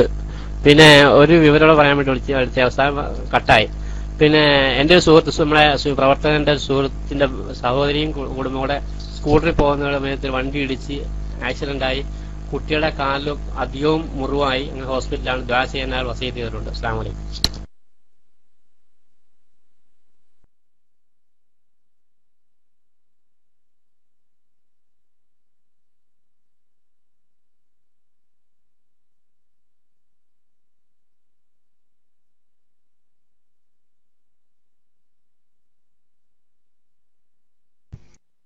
അസ്സലാമു അലൈക്കും വറഹ്മത്തുള്ളാഹി. ഉസ്താദ് ക്ലാസ്സിൽ നിന്ന് പോയോ? ഹലോ ഉസ്താദ് ക്ലാസ് ഉസ്താദ് വന്നിട്ടുണ്ട്. ഉസ്താദ് ഇൻഷാ അല്ലാഹ് ഉസ്താദ് പോയില്ലേ? ഉസ്താദ് ഞാൻ എന്റെ ചോദ്യം ചോദിക്കട്ടെ ഉസ്താദ്? അത് ഏകദേശം ഉസ്താദ് എന്റെ ചോദ്യം ചോദിക്കുക. 2 ചോദ്യം ഉണ്ട്. ഒന്ന് ഇസ്തിഹാസ ചോദ്യമാണ്. ആദ്യത്തെ ചോദ്യം ഉസ്താദ്, ഒരാള് പിന്നെ അറവ് പഠിച്ചുകൊണ്ടിരിക്കുകയാണ്.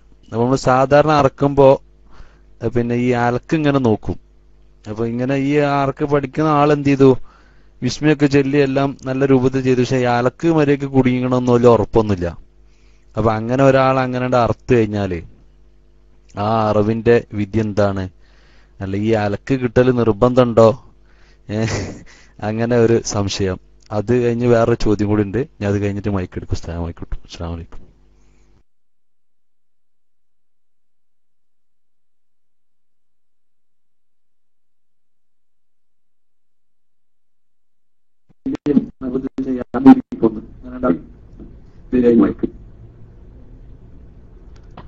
എന്തോ ഉണ്ട്, ഒന്നും മനസ്സിലാണില്ല. കട്ട് വരികയാണെങ്കിൽ തന്നെയല്ല മൈക്ക് കിട്ടാതെക്കണോണ്ടൊക്കെ ഉണ്ട്. അതിന്റെ ഇടക്കൊന്ന് DC ആയിരുന്നു. ഞാൻ പുറത്തുതന്നെ പറ്റപ്പോയി. രണ്ടാമത് ക്ലാസ്സിൽ നിന്ന് പുറത്തിറങ്ങി അകത്ത് കയറിയതാണ്. അതിന്റെ ഇടക്ക് അസീന്റെ ചോദ്യം മുഴുവനായിട്ട് എനിക്ക് കേൾക്കാൻ പറ്റിയിട്ടില്ല. എങ്ങനെ ഇടക്ക് കട്ട് വരികയായിരുന്നു. അത് എനിക്ക് അനുഭവപ്പെട്ട കട്ടാവാം.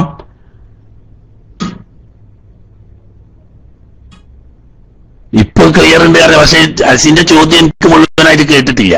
അസീനെ ഒന്നുകൂടി എടുത്തിട്ട് ചോദിച്ചു നോക്ക്. കാരണം അത് വല്ലാതെ കട്ട് വന്നീ എനിക്ക്.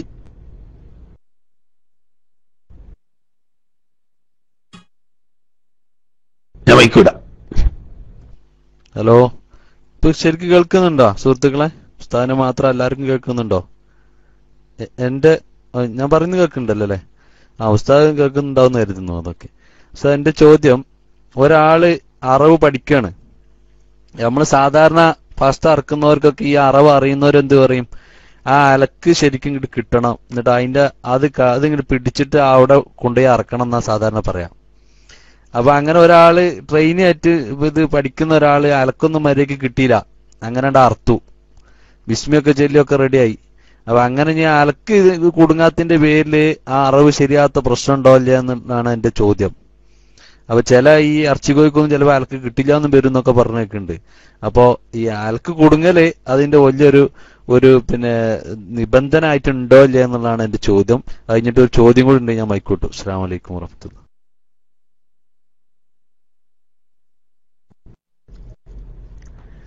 സാധാരണ മൃഗങ്ങളെ ഇറക്കുമ്പോ അങ്ങനത്തെ പ്രശ്നമൊന്നും ഉണ്ടാവാറില്ല.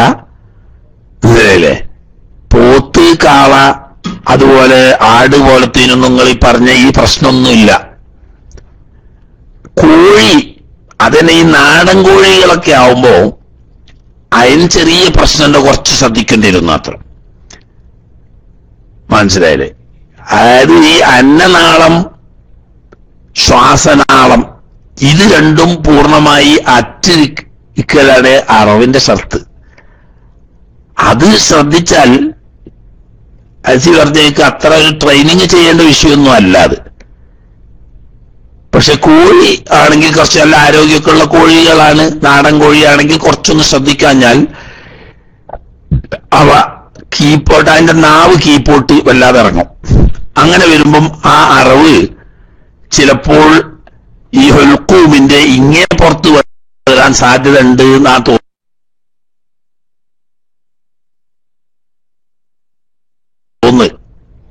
കൗത്തിൽ സാധാരണ അർത്ഥം തന്നെ അതിന്റെ മരിയും അഥവാ ശ്വാസനാളവും അന്നനാളവും കൃത്യമായി അറ്റിരിക്കും. കോഴിനെ അറക്കുന്ന സമയത്ത് ഈ മറ്റേ ഇറച്ചിക്കോയി അതിനൊക്കെ ജീവൻ തന്നെ ഉണ്ടോ എന്നുള്ളത് ഇങ്ങനെ ഒരു അനക്കം കാണുന്നുണ്ട് എന്നല്ലാതെ അതിനൊരു കൂവത്തും കുതിർത്തും ഇല്ല. അതെങ്ങനെ അർത്താലും എന്തു കിട്ടും? ഹൽക്കും മരിയും ഒക്കെ അറിയും.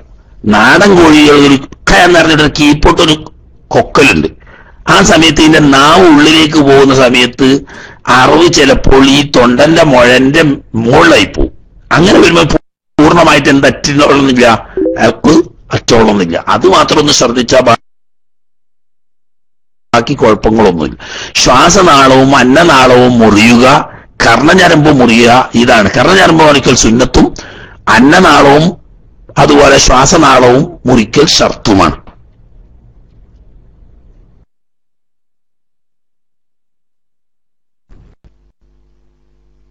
ഹലോ, അടുത്ത ചോദ്യം ഉസ്താ, ഒരു ഇസ്തിഹാസ ചോദ്യമാണ്. ഒരാള് അക്കീക്കത്തിന് വേണ്ടി കുതിരനെ ഏർപ്പാട് ചെയ്തു. കുതിരനെ ഒരു ചോദ്യം, കുതിരനെ അറക്കാൻ പറ്റുമോന്ന്.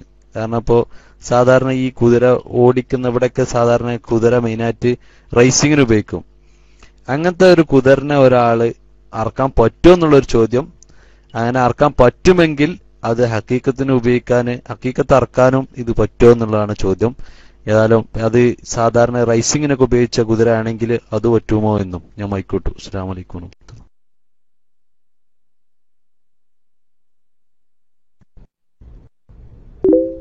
കുതിരനെ അറക്കാൻ പറ്റും, അർത്താൻ മാംസം ഭക്ഷിക്കലും പറ്റും. അത് റേസിങ്ങിന് ഉപയോഗിച്ചാലും ഇല്ലെങ്കിലും ഹലാലാണ്. പക്ഷേ ഹഖീഖത്തിനും ഉദൂഹിയത്തിനും പറ്റൂല. അതിന് നമ്മൾ പറഞ്ഞ മൂന്നാലൊന്നെ പറ്റുള്ളൂ. മനസ്സിലായില്ലേ? ആട്, മാട്, ഒട്ടകം, ഈ മൂന്നുമേ ഏതിനു പറ്റുള്ളൂ? ഹഖീഖത്തറക്കാനും ഉദൂഹിയത്തറക്കാനും പറ്റുള്ളൂ.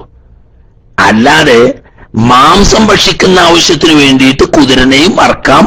അർത്താൽ മാംസം ഭക്ഷിക്കൽ ഹലാലാണ് താനും. ഉദൂഹിയത്തറക്കാൻ കുതിരനെ പറ്റൂല, ഹഖീഖത്തറക്കാനും കുതിരനെ പറ്റുകയില്ല. ഇതുപോലെ കോഴി നമുക്ക് തിന്നാൻ പറ്റുന്ന ജീവിയാണല്ലോ. കോഴിനെ അർത്താല് മാംസം ഭക്ഷിക്ക, പക്ഷെ ഉദൂഹിയത്തറക്കാൻ കോഴിനെ പറ്റൂലല്ലോ. എന്നതുപോലെ ആട്, മാട്, ഒട്ടകം, ഇത് മൂന്നും മാത്രമേ ഉദൂഹിയത്തറക്കാനും ഹഖീഖത്തറക്കാനും പറ്റുള്ളൂ. എന്നാൽ മാംസത്തിന് വേണ്ടി കുതിരയെ അറുക്കാം. അർത്താൽ ആ മാംസം ഭക്ഷിക്കൽ ഹലാലാണ്.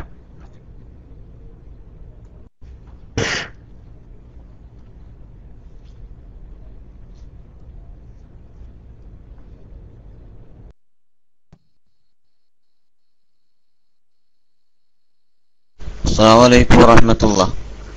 ഞാൻ ചോദിക്കുന്നതേ, ഇപ്പോ ഈ ആടുമാട് പോലുള്ളതില് പിന്നെ 7 ആൾക്കാർക്ക് പങ്കുകൊള്ളാലോ. അപ്പൊ ഒരു വീട്ടിലെ 7 അംഗങ്ങൾക്ക് ഒന്നിച്ചൊരു ഉമ്മയും വാപ്പയും 5 മക്കളും, ഇവർക്ക് അങ്ങനെ ഒരു പശുവിനെ അല്ലെങ്കിൽ ഒരു പോത്തിനെ വാങ്ങിയിട്ട് ആ 7 അംഗത്തിൽ ഉൾപ്പെട്ടുകൊണ്ട് അങ്ങനെ അറക്കാൻ പറ്റുമോ എന്നുള്ള ചോദ്യം. അസ്സലാമു അലൈക്കും വറഹ്മത്തുള്ളാഹി.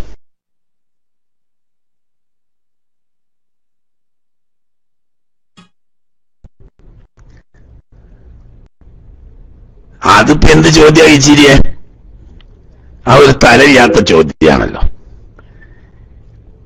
7 ആൾക്ക് വരെ മാടിനെയും ഒട്ടകത്തെയും അറക്കാവുന്നതാണ്. അതൊരു വീട്ടുകാരാണെങ്കിലും ഓക്കെയാണ്, വീട്ടുകാരല്ലാത്തവരാണെങ്കിലും ഓക്കെയാണ്. പിന്നെപ്പോ എന്താ ഒരു വീട്ടുകാർക്ക് മാത്രം പറ്റുമെന്നൊരു ഇഷ്കാല്? പുറമക്കാർക്ക് തന്നെ പറ്റും. പിന്നെപ്പോ വീട്ടുകാർക്ക് പറ്റുമെന്ന് പറയേണ്ട ആവശ്യമില്ലല്ലോ.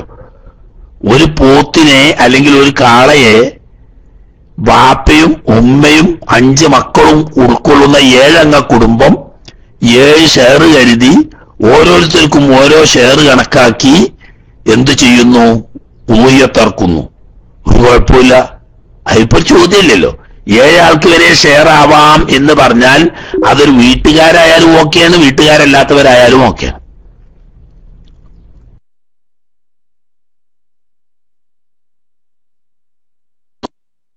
അസ്സലാമു അലൈക്കും വറഹ്മത്തുള്ളാഹി വബറകാതുഹു.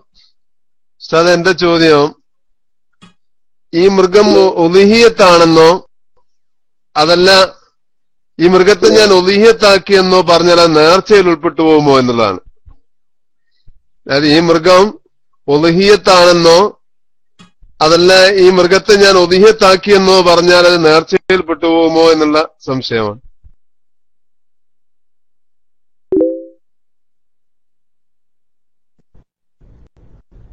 നേർച്ചയല്ല, നേർച്ച പോലെയാണ് എന്ന് പറഞ്ഞാൽ നേർച്ചയാക്കപ്പെട്ട മൃഗത്തെ പോലെ അറക്കൽ വുജൂബാവുകയും അർത്ഥ ഉടമക്ക് അവൻ ചെലവ് കൊടുക്കൽ നിർബന്ധമായവർക്കും അതിൽ നിന്ന് ഭക്ഷിക്കാൻ പാടില്ലാതെ വരികയും സാധുക്കളായ ആളുകൾക്ക് സദഖയായി കൊടുക്കൽ വുജൂബാവുകയും കഴിവുള്ളവർക്ക് കൊടുക്കാൻ പാടില്ലാതെ വരികയും ചെയ്യുന്ന വിഷയത്തിൽ നേർച്ച പോലെയാണ്.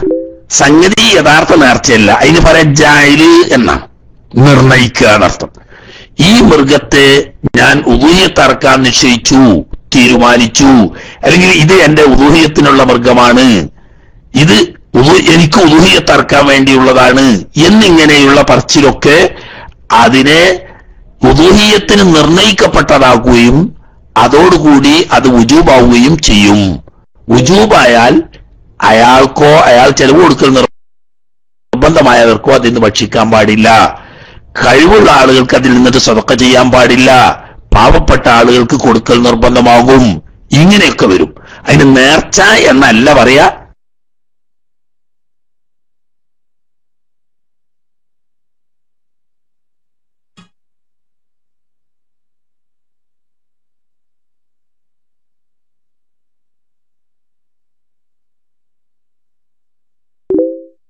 ജാഹിലി നേർച്ച നിർസുന്നത്തായ ഉദൂഹിയത്ത്, അതുകൊണ്ട് കുഴപ്പമില്ല. അല്ല എന്ന് പറഞ്ഞാൽ അതുകൊണ്ട് ജാഹിലി നിർണയം എന്ന് വരും. നിർണയിച്ചാൽ വുജൂബാവും. ഓക്കെ.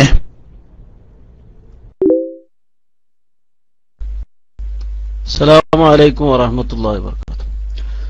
ഉസ്താദെ, 7 ആള് കൂടി ഒരു മൃഗത്തെ അറക്കുമ്പോൾ ഞങ്ങളുടെ നാട്ടിലൊക്കെ സാധാരണ പറയേണ്ടത് 7 പ്രാവശ്യം തുടർച്ചയായിട്ട് അറക്കണം എന്നെങ്കിലേ അത് പൂർത്തിയാവുള്ളൂ എന്ന്. അതുപോലെ തന്നെ നമ്മളെ മഹല്ലുകളിലൊക്കെ 10ഉം 15ഉം ഒന്നിച്ച് ഇട്ട് അറക്കുന്നുണ്ട്. അതാണ് അഫ്ളൽ, അതല്ല അവന്റെ വീട്ടിൽ വെച്ച് സ്വന്തമായിട്ട് ഉളുഹിയത്ത് അറക്കലാണോ അഫ്ളൽ എന്ന ചോദ്യം ഞാൻ വായിക്കിട്ടുന്നു. അസ്സലാമു അലൈക്കും വറഹ്മത്തുള്ളാഹി.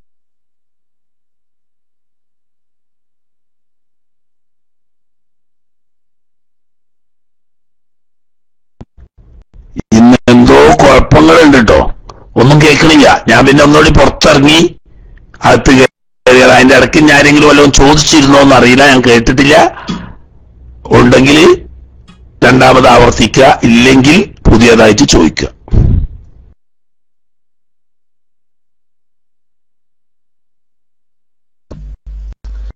അസ്സലാമു അലൈക്കും. ഞാൻ ചോദിച്ചത് 7 ആള് കൂടി ഒരു ഉളുഹിയത്തിന്റെ മൃഗത്തെ അറക്കുമ്പോൾ അത് 7 പ്രാവശ്യം തുടർച്ചയായിട്ട് അറക്കണം എന്നെങ്കിലേ അത് പൂർത്തിയാവുള്ളൂ എന്ന് പറഞ്ഞേക്കുണ്ട്. അതുപോലെ തന്നെ നമ്മളെ മഹല്ലുകളിലൊക്കെ 10ഉം 15ഉം ഒന്നിച്ച് അറക്കുന്നുണ്ട്, എല്ലാവരും കൂടി കൂടിയിട്ട്. അതാണ് അഫ്ളൽ, അതല്ല അവന്റെ വീട്ടിൽ വെച്ച് സ്വന്തമായിട്ട് ഉളുഹിയത്ത് അറക്കലാണോ അഫ്ളൽ എന്നാണ് എന്റെ ചോദ്യം. ഞാൻ മൈക്കിട്ടുന്നു. അസ്സലാമു അലൈക്കും വറഹ്മത്തുള്ളാഹി.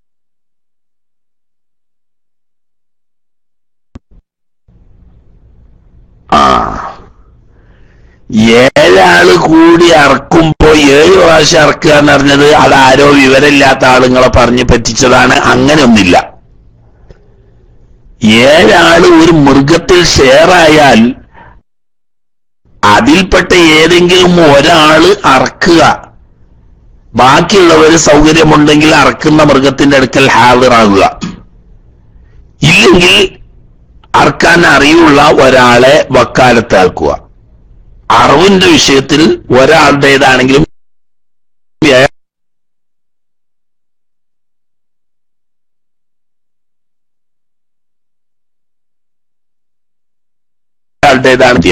ഇപ്പോ പള്ളിയുടെ പരിസരത്ത് കുറെ 10ഉം 15ഉം 20ഉം പോത്തോ കാളയോ ഒക്കെ ഒന്നിച്ച് അറക്കുന്നു. ഒന്നിൽ 7 ആള് ഷെയറായിരിക്കും. അങ്ങനെ ഷെയർ കൂടിയിട്ട് കുറെ കൂടിയിട്ട് ഒരു സ്ഥലത്ത് വെച്ചിട്ട് ഒന്നിച്ച് അറക്കലാണോ അതല്ല അവനവന്റേത് അവനവന്റെ വീട്ടിന്റെ വെച്ച് ഇറക്കലാണോ ഏറ്റവും ഉത്തമം? അതിന് വരുന്നുണ്ട്. ഏതായാലും ഇപ്പൊ ചുരുക്കി പറയാ, അവനവന്റേത് അവനവന്റെ വീട്ടിലോ പരിസരത്തോ വെച്ച് അറക്കുന്നതാണ് ഏറ്റവും അഫ്ളൽ. മറ്റേത് കുഴപ്പമില്ല, തെറ്റില്ല, ഒന്നിച്ച് എല്ലാം കൂടി ഒരു മഹല്ലത്തിൽ അറക്കണോ, ഒന്നായിട്ട് ഒരു സ്ഥലത്ത് ഒരുമിച്ച് കൂട്ടി അവിടുന്ന് അറക്കണോണ്ട് തെറ്റില്ലെങ്കിൽ പോലും ഉത്തമമായത് അവനവന്റേത് അവനവന്റെ വീട്ടിന്റെ പരിസരത്ത് വെച്ച് അറക്കലാണ് അഫ്ളൽ. ഓക്കെ.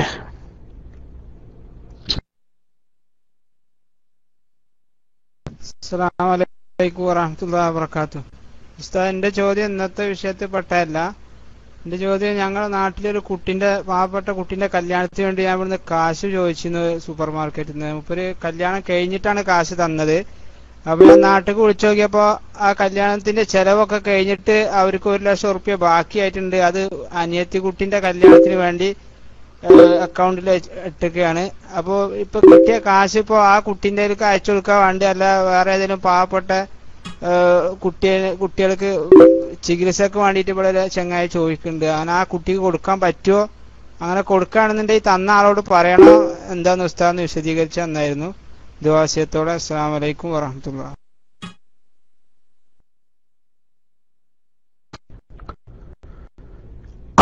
തന്ന ആളോട് അന്വേഷിക്കാൻ സൗകര്യമുള്ള സാഹചര്യമാണെങ്കിൽ തീർച്ചയായിട്ടും അയാളോട് വിവരം പറയുകയും ഇങ്ങനെ ഒരാവശ്യമുണ്ട് അതിലേക്ക് കൊടുക്കുകയല്ലേ എന്ന് സമ്മതം ചോദിക്കുകയും ചെയ്യണം.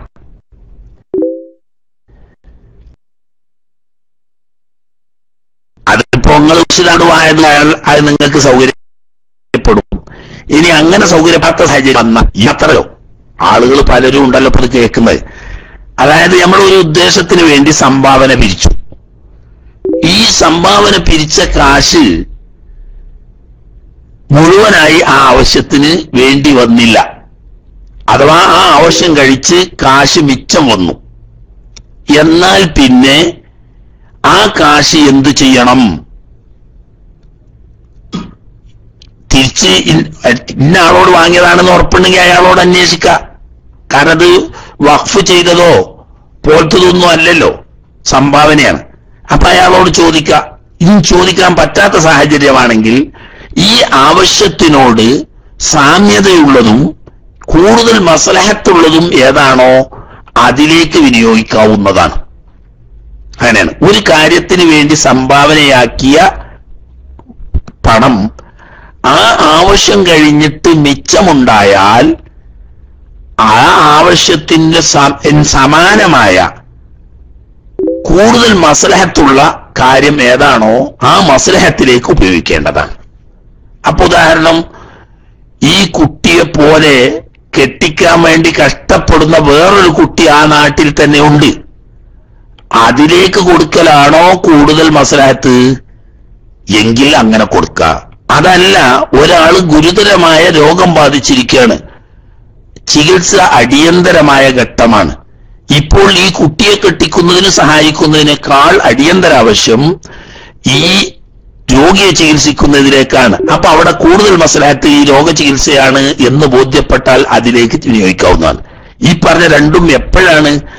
ഏതൊരാവശ്യത്തിന് വേണ്ടി സ്വരൂപിച്ച കാശാണോ ആ ആവശ്യം നിറവേറിയിട്ട് ബാക്കി വന്നത്, ആ ബാക്കി വന്നത് നാട്ടിൽ കൂടുതൽ മസ്ലഹത്തുള്ളത് ഏതാണോ അതിന് വിനിയോഗിക്കേണ്ടതാണ്. അവിടെ തന്നെ സമാനമായ കാര്യങ്ങളാണ് കൂടുതൽ മുൻപി നിൽക്കുന്നതെങ്കിൽ അതിന് കൊടുക്കണം.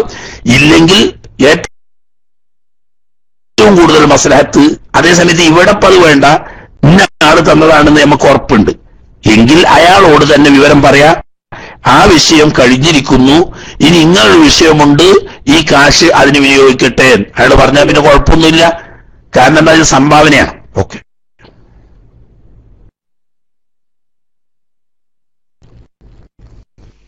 അസ്സലാമു അലൈക്കും. ഉസ്താദ്, ഒരു ചോദ്യം.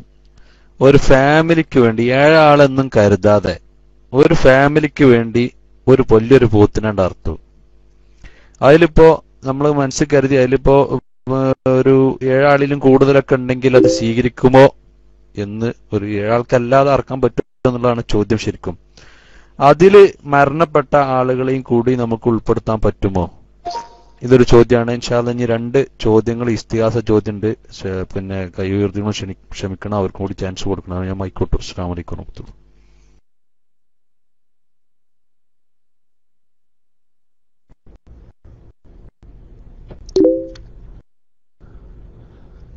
ഹസിന്റെ ഇത് വല്ലാതെ കട്ട് വരുന്നുണ്ട്. എന്താണ് എന്ന് മനസ്സിലാണില്ല. മൈക്കെടുക്കുമ്പോൾ പലപ്പോഴും കട്ട് വരുന്നുണ്ട്. ചുരുക്ക തുടക്കം നല്ലോണം കേട്ടാണ്, അവസാനമായപ്പോഴത്തേനാ കട്ട് വന്നത്. ഒരു വീട്ടിലെ ഒരു കുടുംബത്തിന് വേണ്ടി അറുക്കുമ്പോ 7 കൂടുതൽ ആളുണ്ടെങ്കിൽ പറ്റുമോ? 7 ആളുടെ പേരിൽ എന്നാണെങ്കിൽ 7 തന്നെ പറ്റുള്ളൂ, അതിനപ്പുറം പറ്റൂല. അതേ സമയത്ത് ഒരു കുടുംബത്തിൽ ഒരു വ്യക്തിയെ സംബന്ധിച്ച് സുന്നത്ത് ഐനും ഒരു കുടുംബത്തെ സംബന്ധിച്ച് സുന്നത്ത് കിഫായത്തുമാണ് എന്ന് പറയും. ഏത്? ഉളുഹിയത്ത്. ഉളുഹിയത്ത് അറക്കൽ ഒരു കുടുംബത്തെ സംബന്ധിച്ച് സുന്നത്ത് കിഫായത്ത്, ഒരു വ്യക്തിയെ സംബന്ധിച്ച് സുന്നത്ത് ഐൻ. വ്യക്തികൾ സ്വന്തം വ്യക്തിപരമായിട്ടാണെങ്കിൽ 7 ആളെ തന്നെ പറ്റുള്ളൂ, അതിന്റെ അപ്പുറം പറ്റൂല. അതേ സമയത്ത് ഒരു കുടുംബത്തിൽ ഒരാൾ അർത്താൽ ആ കുടുംബക്കാർക്ക് എല്ലാവർക്കും അതിന്റെ കൂലി കിട്ടും എന്ന് പറഞ്ഞാൽ ഉളുഹിയത്ത് അറക്കാത്തതിന്റെ മേൽ കറാത്ത് ഒഴിവായി കിട്ടും. ആ അർത്ഥത്തിൽ എത്ര ആളുണ്ടെങ്കിലും കുഴപ്പമില്ല. മനസ്സിലായില്ലേ? സുന്നത്ത് കിഫായത്ത് എന്നുള്ള ആൾക്ക് കുടുംബത്തിൽപ്പെട്ട ഏതെങ്കിലും ഒരാൾ അറക്കുക, എന്നാൽ ബാക്കിയുള്ളവരുടെ കടമ വീടും. ആ നിലയ്ക്ക് എത്ര ആളുണ്ടെങ്കിലും കുഴപ്പമില്ല. അതേ സമയത്ത് 7 ആളുടെ പേരിൽ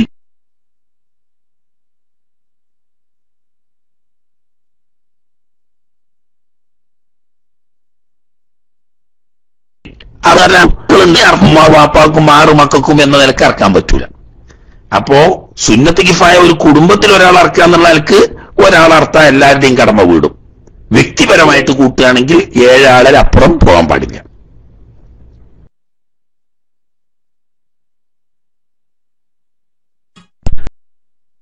ഹലോ, അസ്സലാമു അലൈക്കും വറഹ്മത്തുള്ളാഹി വബറകാതുഹു. ഇൻഷാ അല്ലാഹ് ഉസ്താദ് കേൾക്കുന്നുണ്ട് വിചാരിക്കുന്നു. പിന്നെ ഞാൻ ചോദിക്കുന്നു, ഇപ്പോ ഒരു കുടുംബത്തിൽ തന്നെ ഇപ്പോ കുറെ ആൾക്കാരുണ്ടെങ്കിൽ ചില ആൾക്കാർ ഇങ്ങനെ മറ്റേ സാമ്പത്തികപരമായിട്ട് വലിയ മുന്നോക്കത്തിലായിരിക്കില്ല, ചില ആൾ സാമ്പത്തികപരമായിട്ട് നല്ല മുന്നോക്കായിരിക്കും. അപ്പൊ അതിൽ സക്കാത്ത് അതിൽപ്പെട്ട ആൾക്കാരനെ കൊടുക്കാൻ പറ്റുമോ? ഇപ്പൊ ഒരു കുടുംബത്തിൽ ഇപ്പൊ ഏട്ടനജന്മാർക്ക് ഒരാൾക്ക് കൊടുക്കാൻ പറ്റുമോ എന്നുള്ള ചോദ്യം. ഓക്കെ, അസ്സലാമു അലൈക്കും.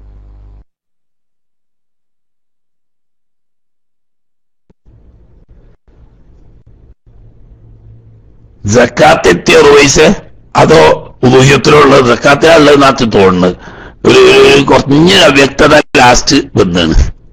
സക്കാത്ത് മേലുള്ളത്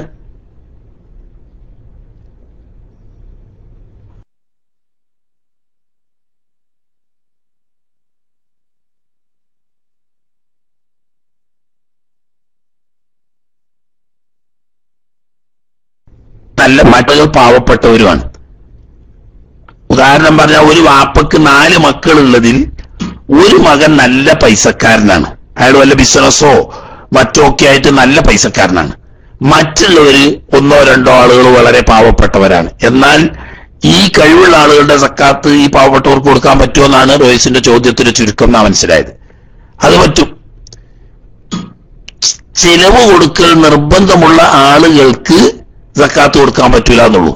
ജ്യേഷ്ഠന്മാര് പരസ്പരം ചെലവ് കൊടുക്കൽ നിർബന്ധമുള്ള വകുപ്പിൽപ്പെട്ടവരല്ല. കുടുംബങ്ങൾ അടുത്ത കുടുംബങ്ങൾ തന്നെ ആണേനും. അപ്പൊ 2 കൂലിയാട്ടുക. ഒന്ന്, കുടുംബബന്ധം ചേർത്തിയ കൂലിയും കിട്ടും, സക്കാത്ത് വീടുകയും ചെയ്യും. അങ്ങനെ കൊടുക്കുക, ഇത് കുഴപ്പമില്ല, നല്ലതാ. ഉദാഹരണം, ഒരാള് ഗൾഫിലൊക്കെ പോയി അവിടെ നല്ലൊരു കച്ചവടമൊക്കെ ചെയ്ത് നല്ല പൈസക്കാരനാണ്.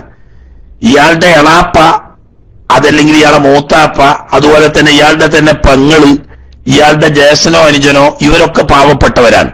എങ്കിൽ ഇയാളുടെ സക്കാത്ത് മറ്റാളുകൾക്ക് കൊടുക്കുന്നതിനേക്കാൾ ഏറ്റവും നല്ലത് ഈ കുടുംബത്തിൽപ്പെട്ട കഴിവില്ലാത്ത ആളുകൾക്ക് കൊടുക്കലാണ്. പറ്റൂല എന്ന് പറഞ്ഞാൽ എങ്ങനെയെന്ന് വെച്ചാല്, ഒരു കുടുംബനാഥൻ വാപ്പ, അയാള് നല്ല പൈസക്കാരനാണ്, അയാളെ സക്കാത്ത് അയാളെ ഭാര്യക്ക് കൊടുക്കാൻ പറ്റൂല, അയാളുടെ മക്കൾക്ക്. കാരണം എന്താ, മക്കൾക്ക് കഴിവില്ലെങ്കിൽ മക്കൾക്ക് ചെലവ് കൊടുക്കേണ്ട ബാധ്യത വാപ്പാക്കുണ്ട്. ഉമ്മാക്കും വാപ്പാക്കും കഴിവില്ലെങ്കിൽ അവർക്ക് ചെലവിന് കൊടുക്കേണ്ട ബാധ്യത മക്കൾക്കുണ്ട്. ഭാര്യക്ക് ചെലവിന് കൊടുക്കേണ്ട ബാധ്യത ഏതായാലും ഭർത്താവിനുണ്ട്. ഇങ്ങനെ ചെലവ് കൊടുക്കൽ ഫർളുള്ള ആളുകൾക്ക് സക്കാത്ത് കൊടുക്കാൻ പാടില്ല. അല്ലാത്തവർക്ക് കൊടുക്കാം എന്ന അല്ല, അവർക്ക് കൊടുക്കലാണ് മറ്റുള്ളവർക്ക് കൊടുക്കുന്നതിനേക്കാൾ ഏറ്റവും നല്ലത്.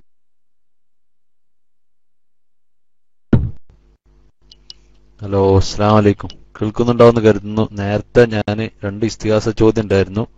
അപ്പോൾ ഞാൻ ക്യൂ പാലിച്ചിട്ടാണ്, എനിക്ക് ഡോക്ടറിന്റെ ആവശ്യമില്ല എന്ന് അറിയിക്കുകയാണ്. ഉസ്താദിന്റെ ഒരു ചോദ്യം ഇവിടെ പിന്നെ ഇതിൽ വന്നാണ്. 15 വയസ്സായ മക്കൾക്ക് വേണ്ടി ഹക്കീക്കത്ത് അറുക്കൽ പിതാവിന് സുന്നത്തുണ്ടോ എന്നുള്ളതാണ് ചോദ്യം. അതിന്റെ അനുബന്ധമായിട്ട് വേറൊരു ചോദ്യം കൂടി ഉണ്ട്, ഞാൻ മൈക്കിട്ടു പെട്ടെന്ന് ചോദിക്കും.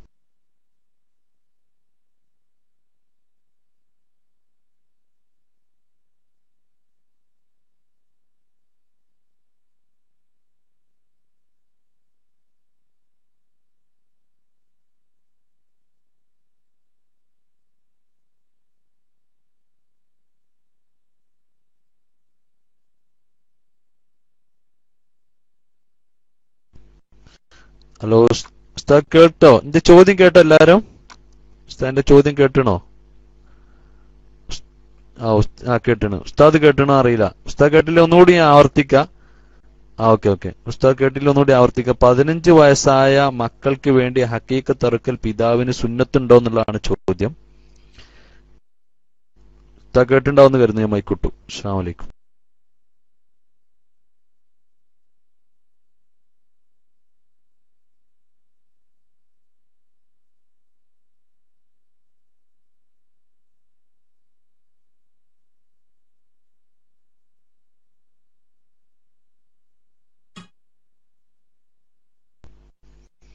ഇൻഷാ അല്ലാഹ് ഉസ്താദ് ഇപ്പോൾ വരുമെന്ന് കരുതുക.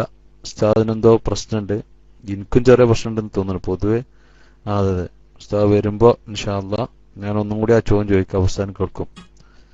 ഉസ്താദ് വന്നു പോയോ? ഉസ്താദ് ഒന്ന് കൈവക്കിയാല് അല്ലോ പിന്നെ ബൗൺസ് ചെയ്ത ഉസ്താദിന്. ഓക്കെ. ഉസ്താദ് എപ്പോ വരും?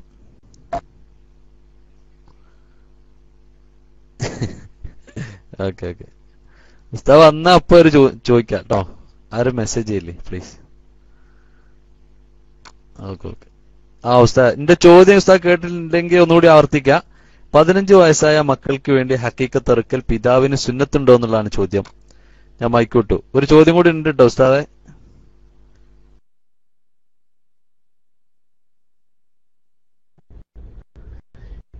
ഇന്ന് എന്തോ കാര്യമായ പ്രശ്നമുണ്ടല്ലോ എനിക്ക് വൈലക്സിന്. ഇന്ന് രാവിലെ കുറച്ചു സമയം നെറ്റിന് തന്നെ ചെറിയ പ്രോബ്ലം കണ്ടിനി. ഇപ്പം വൈലക്സുകാർ കളിക്കുകയാണ്. അതിന്റെ ഇടയ്ക്ക് എന്തൊക്കെയോ ആകാം. ഇപ്പൊ കേട്ടു.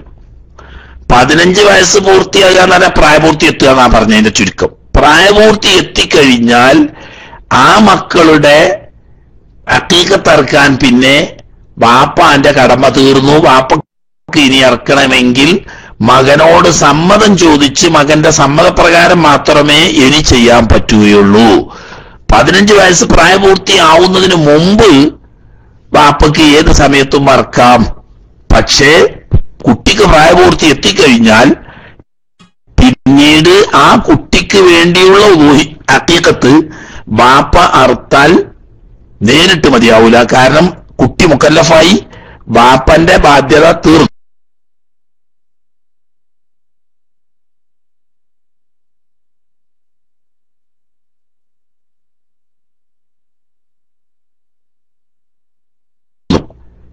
നേരത്തെ അറുത്തിട്ടില്ലെങ്കിൽ ഇനി പ്രായത്തിൻ്റെതാണെങ്കിൽ കുട്ടി.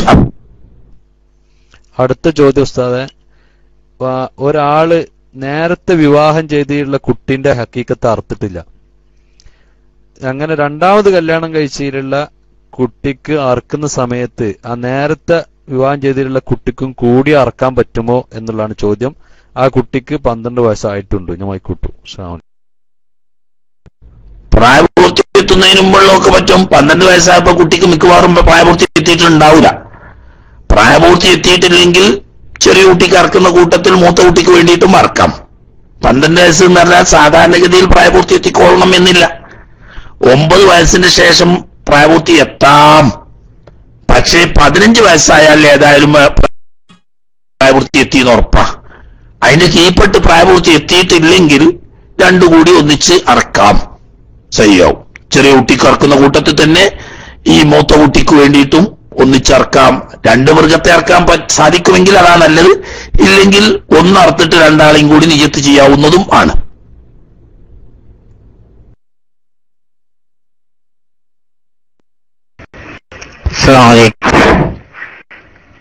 എന്റെ ചോദ്യം ജമ്മും കസറുമായി ബന്ധപ്പെട്ടതാണ്. ഒരാളെ യാത്ര ഇശാൻസ്കാരത്തിന്റെ സമയത്ത് യാത്ര അവസാനിക്കുന്ന ആൾക്ക് മഗ്‌രിബിനെ മുന്തിച്ച് ജമ്മാക്കാൻ പറ്റില്ല എന്നാണ്. അസ്സലാമു അലൈക്കും.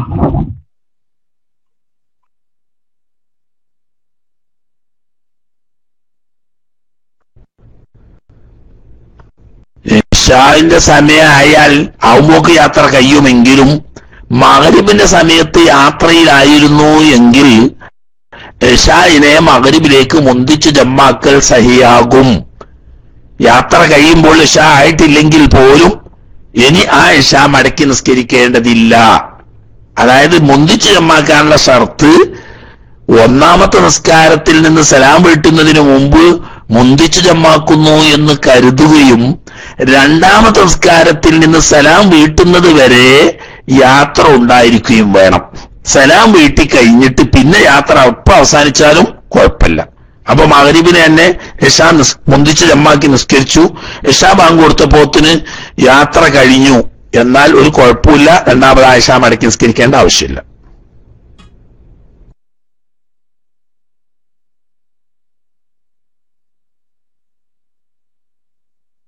അസ്സലാമു അലൈക്കും വറഹ്മത്തുള്ളാഹി വബറകാതുഹു. സദ ക്ലാസ്സിൽ പറഞ്ഞിട്ടുണ്ടോ എന്ന് എനിക്കറിയില്ല, ക്ലാസ്സിൽ പങ്കെടുത്തില്ല, അതുകൊണ്ട് തന്നെയാണ്. അഥവാ ഒരിക്കൽ അറുത്ത കോഴിയെ വീണ്ടും അറുക്കാൻ പറ്റും എന്ന് പറഞ്ഞാൽ അത് പറയാൻ കാരണം എനിക്കെന്നെ അനുഭവം ഉണ്ടായിട്ടുണ്ട്. നാട്ടിൽ നിന്ന് നല്ല ആരോഗ്യമുള്ള ഒരു കോഴി, അതിനെ അറുത്തിട്ട് കുറച്ച് പടഞ്ഞ് പിന്നെ ഇങ്ങനെ എഴുന്നേറ്റ് നിന്ന് ഇങ്ങനെ പിന്നെ ചാവുന്നില്ല തീരെ, നിൽക്കും, അത് ജീവൻ പോകുന്നില്ല. അപ്പൊ വീണ്ടും അറക്കേണ്ടി വന്നു. അങ്ങനെ പറ്റുമോ എന്നുള്ളത് ഒന്ന് പറഞ്ഞു തന്നാൽ നന്നായിരുന്നു. അസ്സലാമു അലൈക്കും വറഹ്മത്തുള്ളാഹി വബറകാതുഹു.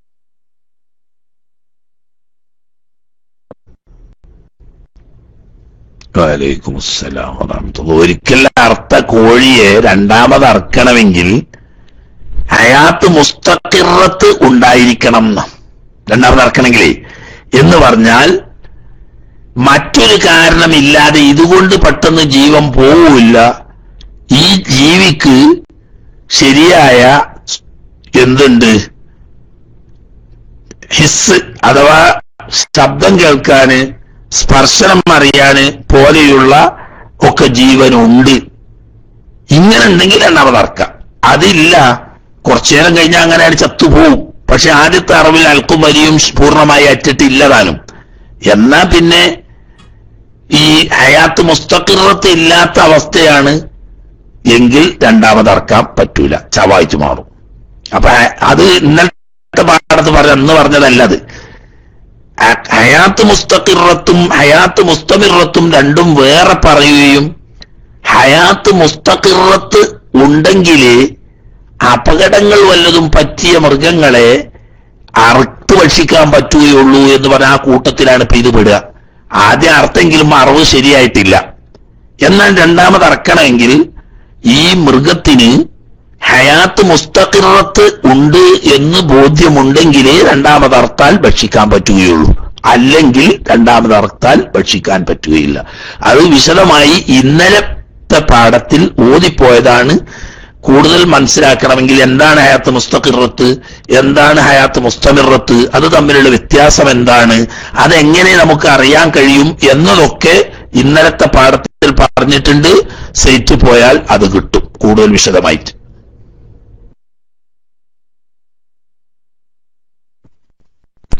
ഹലോ, അസ്സലാമു അലൈക്കും വറഹ്മത്തുള്ളാഹി വബറകാതുഹു. ഇസ്തിയാസ ചോദ്യമാണ്, പക്ഷേ ഇത് ഉസ്താദ് ദേഷ്യം പിടിക്കുമെന്നറിയില്ല. കാരണം ഇത് ഇന്നലെ പറഞ്ഞതാണ്, എനിക്കും കൂടി കേട്ടതാണ്. പക്ഷെ അത് അയാൾക്ക് നിയമം പറയുമ്പോൾ അതിൻ്റെതായ ഇതുണ്ടാവില്ല, നമ്മളിപ്പോൾ ഒരു ഉസ്താദ് ആയിട്ടില്ലല്ലോ. ഇപ്പോൾ അടുത്തത് പിന്നെ കോയിന്റെ കഴുത്ത് മൊത്തമായിട്ട് അറുത്ത് കഴിഞ്ഞാൽ അത് ഭക്ഷിക്കാൻ പറ്റുമോ എന്നുള്ളൊരു ചോദ്യമാണ്. അത് കുഴപ്പമുണ്ടോ എന്നുള്ളതാണ് ഒരു ചോദ്യം. ഓക്കെ, അത് ഉസ്താദിന് മനസ്സിലായിട്ടുണ്ടാവും. പിന്നെ ഇപ്പോൾ ക്ലാസ് കേൾക്കുന്ന എല്ലാവരോടുള്ള ഒരു നിർദ്ദേശം, കാരണം നമ്മുടെ പ്രഗത്ഭ പ്രാസംഗികനും നമ്മുടെ KKM സയ്യിദ് ഉസ്താദിന്റെ ക്ലാസ് ആരും ഒഴിവാക്കാൻ പാടില്ല. കാരണം ചില ആൾ കൂട്ടത്തോടെ പോകുന്ന കാണുന്നുണ്ട്. ഈ ക്ലാസ് നിങ്ങൾ കേട്ടു നോക്കിയാൽ നിങ്ങൾക്ക് വളരെ ഉപകാരം ചെയ്യുന്ന തഫ്സീർ ക്ലാസ് ആണ്. ഇത് പ്രത്യേകം ഇപ്പൊ ഉസ്താദിന്റെ ക്ലാസ് കഴിഞ്ഞ പാട് ഓടുന്ന ഒരു ലക്ഷണം കാണുന്നുണ്ട് ചില ആൾക്കാർക്ക്. അത് ശരിക്കും കേൾക്കാൻ സമയം കണ്ടെത്തണം. ഓക്കെ, അസ്സലാമു അലൈക്കും. വലൈക്കും അസ്സലാം.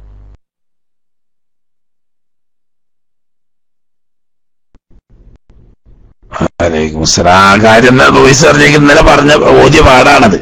ആ വിഷയം മനഃപൂർവ്വം കഴുത്തൊന്നിച്ച് മുറിക്കുന്നത് കറാത്താണ്. മുറിഞ്ഞു പോയാൽ അതുകൊണ്ട് കുഴപ്പമില്ലതാനും.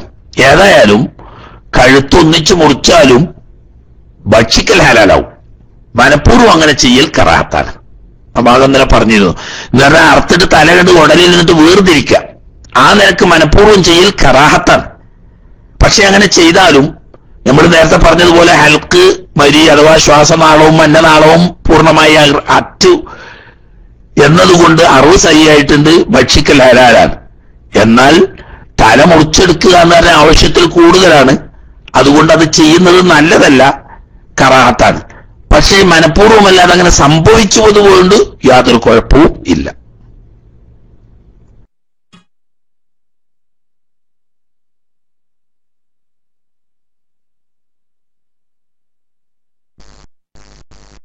അസ്സലാമു അലൈക്കും വറഹ്മത്തുള്ളാഹി വബറകാതുഹു. ഉസ്താദ്, ഈ ഹജ്ജിന് പോവുകയാണെങ്കിൽ ഇപ്പൊ നമ്മളെ ഈ ഷാഫി മദ്ഹബ് മാറിയിട്ട്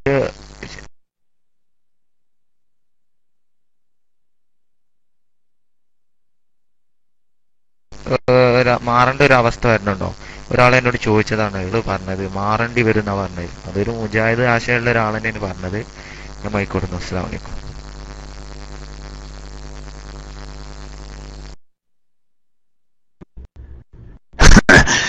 അതെ, ഈ മുജാഹിദ് എന്ന് പറഞ്ഞ എന്താ സാധനം തിരിഞ്ഞങ്ങൾക്ക്? ഇബ്ലീസ് എന്ന് പറഞ്ഞിട്ട് ഒരു സാധു ഉണ്ട്. മൂപ്പര് ആദിനബി ഇസ്ലാമിയെക്കാട്ടും ഒക്കെ വയസ്സുള്ള ആളാ.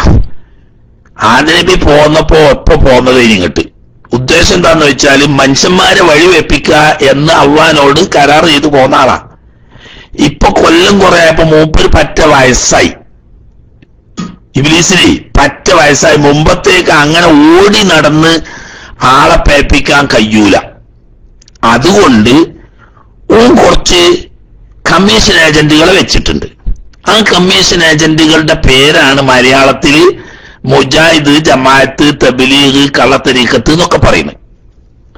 ഇവരൊക്കെ പാടെ ഇബ്ലീസിന്റെ കമ്മീഷൻ ഏജൻസി എടുത്തിട്ട് നിങ്ങൾ വയസ്സ് കാലായില്ലേ, നിങ്ങൾ കുറച്ചവിടെ ഇരുന്നോളി, ഞങ്ങൾ നോക്കാന്ന് പറഞ്ഞിട്ട് ഒരു പൈനെ ഇറങ്ങി തിരിച്ചേക്കുക. അപ്പൊ ഇവരുടെ പണി അത് നിങ്ങൾ കണ്ടിട്ടില്ല. റമദാൻ മാസമായാല് എല്ലാ പള്ളിക്കൊന്നും മഗ്‌രിബ് ബാങ്ക് കൊടുക്കുന്നതിന്റെ ഒരു 3 മിനിറ്റ് മുമ്പ് വഹാബി പള്ളിക്കൊന്ന് ബാങ്ക് കൊടുക്കും. എന്തിനാ? കുറെ ആളെ നോൽമ്പ് അങ്ങനെ ബാത്തിലാക്കി കിട്ടും. വേറെ കുറെ സുബൈക്ക് എല്ലാ പള്ളിക്കൊന്നും ബാങ്ക് കൊടുത്തിട്ട് പിന്നെ 5 മിനിറ്റ് കഴിഞ്ഞിട്ടാണ് ഒരു ബാങ്ക് കൊടുക്കുള്ളൂ. അങ്ങനെ ആ സമയത്തും കൂടി വല്ലതും തിന്നു കുടിച്ചിട്ട് കുറച്ച് നോമ്പ് അങ്ങനെ ബാത്തിലാക്കുക. ഇങ്ങനെ ഏത് നിലക്കെങ്കിലും ഒരു മനുഷ്യന്റെ ഒരു ഇബാദത്ത് എങ്ങനെ ബാത്തിലാക്കാൻ കഴിയും? അതിന് ഗവേഷണം നടത്തി അതിൽ ഡോക്ടറേറ്റ് നേടുകയാണ് വഹാബികളുടെ യോഗ്യത. ആ കൂട്ടത്തിൽ എങ്ങനെയൊക്കെ ഒരു മനുഷ്യനെ തസ്വീഷാക്കി ഈമാൻ പേപ്പിച്ച് അവസാനം ഈമാൻ ഊരപ്പെട്ട് മരിപ്പിക്കാൻ കഴിയുമോ? അതിന് രാവും പകലും കണ്ണിൽ എണ്ണ ഒഴിച്ച് നടക്കുന്ന ഇബ്ലീസിന്റെ കമ്മീഷൻ ഏജന്റുമാരാണ് അവർ.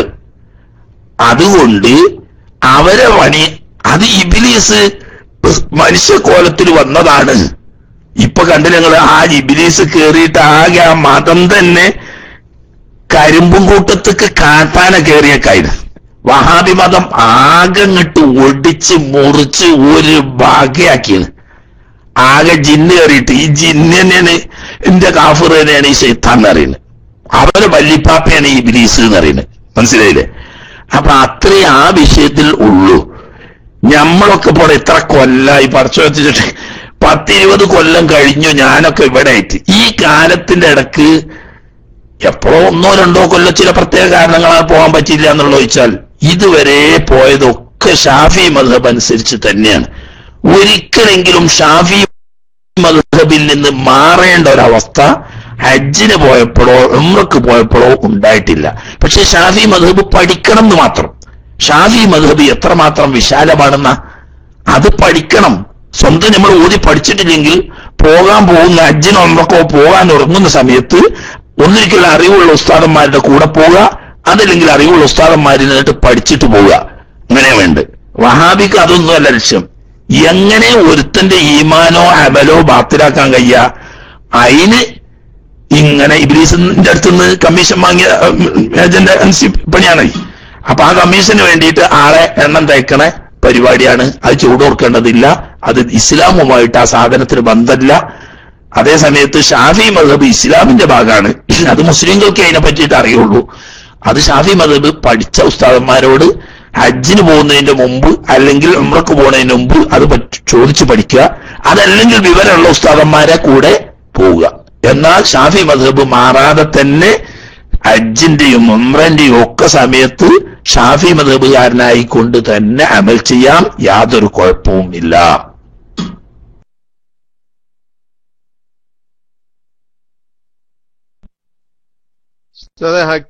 ഉളുഹിയത്ത് ഇറക്കുന്ന സമയത്ത് അഖീഖത്ത് കൂടിയും കരുതിയാൽ രണ്ടും കിട്ടുമോ? അതായത് 6 പേര് വീട്ടിലുണ്ട്, 6 പേർക്ക് വേണ്ടി ഉളുഹിയത്തിന്റെ മൃഗത്തെ വാങ്ങുകയും ഒരു കുട്ടിക്ക് വേണ്ടി അതിൽ അഖീഖത്ത് കരുതുകയും ചെയ്താല് അഖീഖത്തും ഉളുഹിയത്തും കൂടെ കിട്ടുമെന്നാ ചോദ്യം. പിന്നെ ഉസ്താദ് എല്ലാ സമയത്തും ദുആ ചെയ്യണമെന്ന്. പക്ഷേ 2 കുട്ടികൾ നടക്കുകയും സംസാരിക്കുകയും ചെയ്യാത്തവരാണ്. പ്രത്യേകം ദുആക്ക് ഉത്തരം കിട്ടുന്ന സ്ഥലത്തൊക്കെ പോകുമ്പോൾ ഉസ്താദ് ദുആ ചെയ്യണമെന്ന് വസിയത്ത് ചെയ്യുന്നു. അല്ലാഹു സുബ്ഹാനഹു വ തആല കുട്ടികൾക്ക് ഖൈറായ നിലക്കുള്ള ആഫിയത്ത് നൽകുമാറാകട്ടെ. സംസാരശേഷിയും ചലനശേഷിയും ഒക്കെ അല്ലാഹു സുബ്ഹാനഹു വ തആല സാധാരണഗതിയിൽ ആ പൊന്നുമക്കൾക്ക് നൽകി അനുഗ്രഹിക്കുമാറാകട്ടെ. ഹബീബായ അഷ്റഫുൽ ഖൽഖ് സല്ലല്ലാഹു അലൈഹി വസല്ലം തങ്ങളുടെ ഹക്ക് ജാഹ് കൊണ്ടും ബഹുമാനപ്പെട്ട അസ്ഹാബുൽ ബദരീങ്ങളുടെ ഹക്ക് കൊണ്ടും മഹാനായ ഹംസത്തുൽ ഖറാർ റളിയല്ലാഹു തആല അൻഹുവിന്റെ കറാമത്ത് കൊണ്ടും ആ കുട്ടികൾക്ക് അല്ലാഹു സുബ്ഹാനഹു വ തആല പൂർണ്ണമായ ആരോഗ്യവും സംസാരശേഷിയും നൽകി അനുഗ്രഹിക്കുമാറാകട്ടെ. ആ പറഞ്ഞ ചോദ്യത്തിന് ഉത്തരം നമ്മൾ കുറച്ചു മുമ്പ് പറഞ്ഞു, നിങ്ങൾ കേട്ടിട്ടുണ്ടാവില്ല, വീണ്ടും പറയാ പറ്റും. അതായത് 6 വിഹിതം ഉബുഹിയത്തും അതിൽ 7ാമത്തെ 1 വീതം അഖീഖത്തും. അതിന് കുഴപ്പമൊന്നുമില്ല, 7 ഏറാൻ പാടില്ല എന്നുള്ളൂ. അപ്പോ 1, 2, 3 മക്കളുണ്ട്, ആ മക്കൾക്ക് ഓരോരുത്തർക്ക് ഓരോ വിഹിതം അഖീഖത്താക്കി ബാക്കിയുള്ളത് കൊണ്ട് ഉബുഹിയത്താക്കി, അങ്ങനെയാവാം. ചോദ്യത്തിൽ പറഞ്ഞതുപോലെ 6 വിഹിതവും ഉദുഹിയത്താക്കി 1 വിഹിതം ഒരു കുട്ടിയുടെ അഖീഖത്തുമാക്കി എന്നാലും പറ്റും, കുഴപ്പമില്ല, സഹിയാവും.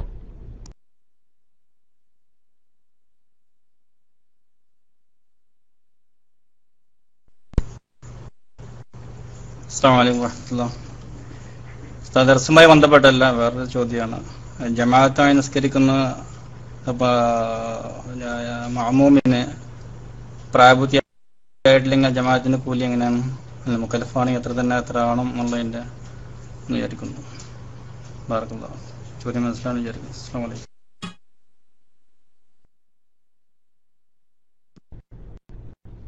വലൈക്കും അസ്സലാം.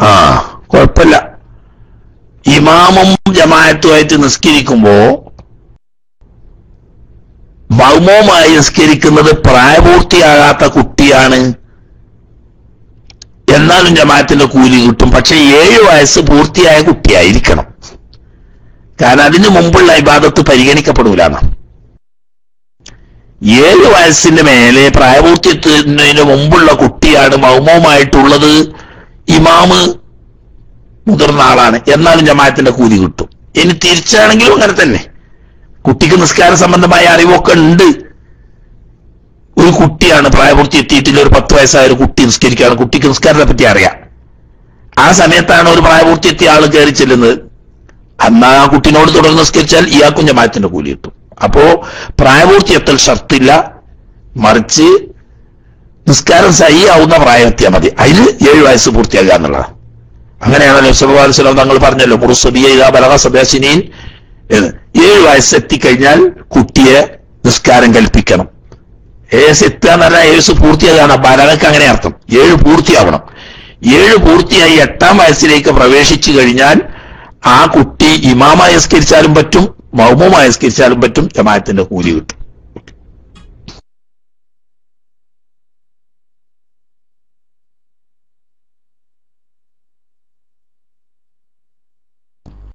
ഹലോ, അസ്സലാമു അലൈക്കും. സഹോദരന്മാരെ, പെട്ടെന്ന് മൈക്കെടുക്കോളൂ. ക്യൂ നിന്നിട്ട് കാര്യമില്ല. 2 ഇസ്തിയാസ ചോദ്യമാണ്, അത് ഒന്നിച്ചിട്ട് ചോദിക്കാൻ പറ്റുന്ന ചോദ്യമാണ്, അതുകൊണ്ട് ഞാൻ ചോദിക്കുന്നത്. ഒന്ന്, സക്കാത്ത്, ഗൾഫിലെ സക്കാത്ത് നാട്ടിൽ കൊടുക്കാൻ പറ്റോ, പിന്നെ ഭാര്യ പിതാവിന് കൊടുക്കാൻ പറ്റോ എന്ന് 2 ഒരു ചോദ്യം തന്നെ അത്. ഓക്കെ, അസ്സലാമു അലൈക്കും.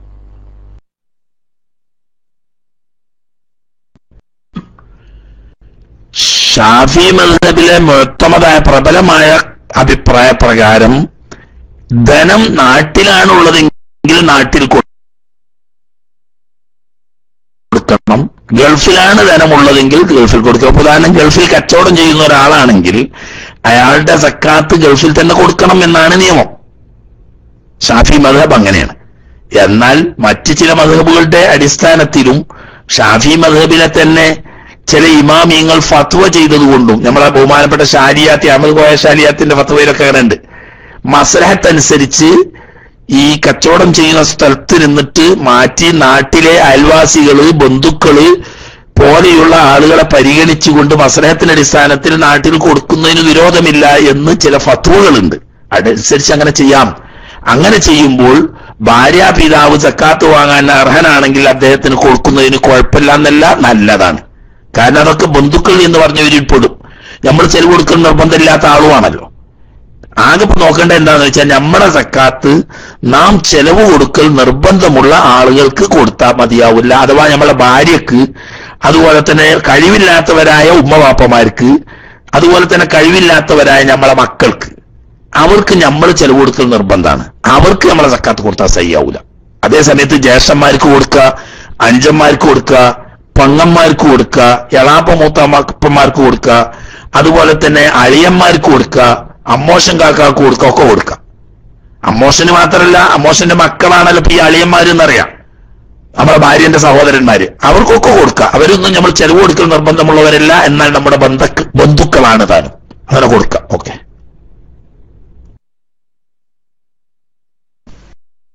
അസ്സലാമു അലൈക്കും വറഹ്മത്തുള്ളാഹി.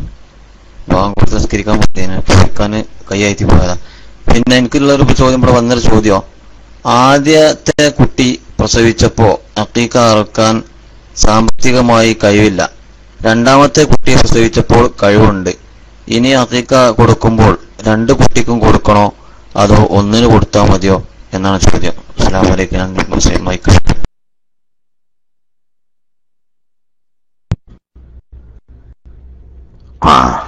ഒന്നാമത്തെ കുട്ടി ജനിച്ച സമയത്ത് സാമ്പത്തികമായ ശേഷി ഇല്ലായിരുന്നു. രണ്ടാമത് കുട്ടി ഉണ്ടായപ്പോൾ അൽഹംദുലില്ലാഹ് അല്ലാഹു തആല സാമ്പത്തികമായ സ്ഥിതി മെച്ചപ്പെടുത്തി, അന്ന് കഴിവുണ്ട്. എങ്കിൽ അവനെ സംബന്ധിച്ച് ഈ രണ്ടാമത്തെ കുട്ടിക്ക് അഖീഖത്ത് അറുക്കലേ കടമയുള്ളൂ. മനസ്സിലായല്ലോ?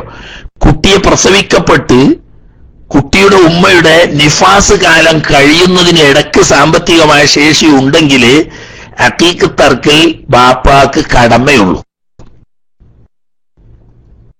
അപ്പൊ ചോദ്യത്തിൽ പറഞ്ഞ ഒന്നാമത്തെ കുട്ടിയെ പ്രസവിച്ച സമയത്ത് കഴിവില്ലായിരുന്നു, അപ്പൊ അയാൾക്ക് കടമല്ല. രണ്ടാമത്തെ കുട്ടിയെ പ്രസവിച്ച സമയത്ത് കഴിവുണ്ട്, അപ്പോൾ കടമയുമുണ്ട്. അപ്പൊ ഈ കുട്ടിക്ക് മാത്രം അറക്കലേ അയാൾക്ക് കടമയുള്ളൂ. മറ്റേനെ അർത്താൽ നല്ലത് തന്നെ, പക്ഷേ കടമല്ല. ഓക്കെ. അതേപോലെ തന്നെ ഒരു ചോദ്യം കൂടി അതിനോടനുബന്ധിച്ചുള്ള ചോദ്യമാണ്, പ്രസവിച്ച 60 ദിവസത്തിനുള്ളിൽ ഹക്കീക്കത്ത് അറുക്കണമെന്നും ഇല്ലെങ്കിൽ അത് ഹദിയ ആവത്തുള്ളൂ എന്ന നിബന്ധനയുണ്ടോ എന്നാണ് ചോദ്യം. എന്റെ ചോദ്യമല്ല, ഒരാണ്ട് ചോദിച്ചതാണ്. അസ്സലാമു അലൈക്കും.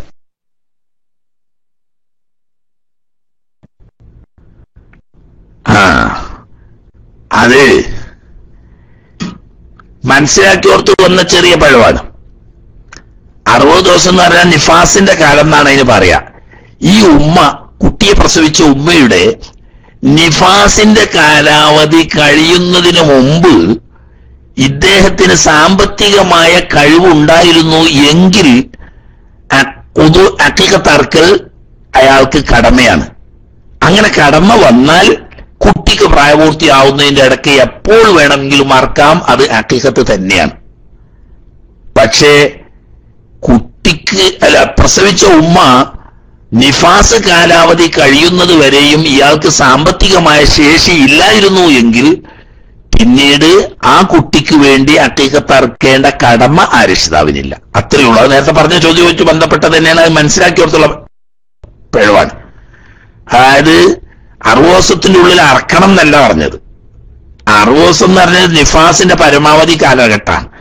ഈ കാലാവധി കഴിയുന്നതിന്റെ ഇടയ്ക്ക് ഇയാൾക്ക് കഴിവുണ്ടായിരുന്നു കുട്ടിക്ക് വേണ്ടിയിട്ട് അക്കീഖത്ത് അറക്കാൻ സാമ്പത്തികമായി എങ്കിൽ അയാൾക്ക് കടമുണ്ട്. അത് ഈ സമയത്ത് അറക്കണം എന്നല്ല, കുട്ടിക്ക് പ്രായപൂർത്തി എത്തുന്നതിന്റെ മുമ്പ് എപ്പോൾ അറുത്താലും മതി. അതേസമയത്ത് ഈ ഘട്ടത്തിൽ കഴിവില്ലെങ്കിൽ അയാൾക്ക് ഇനി ആ കുട്ടിക്ക് വേണ്ടി അക്കീഖത്ത് അറക്കേണ്ട കടമ ഇല്ല.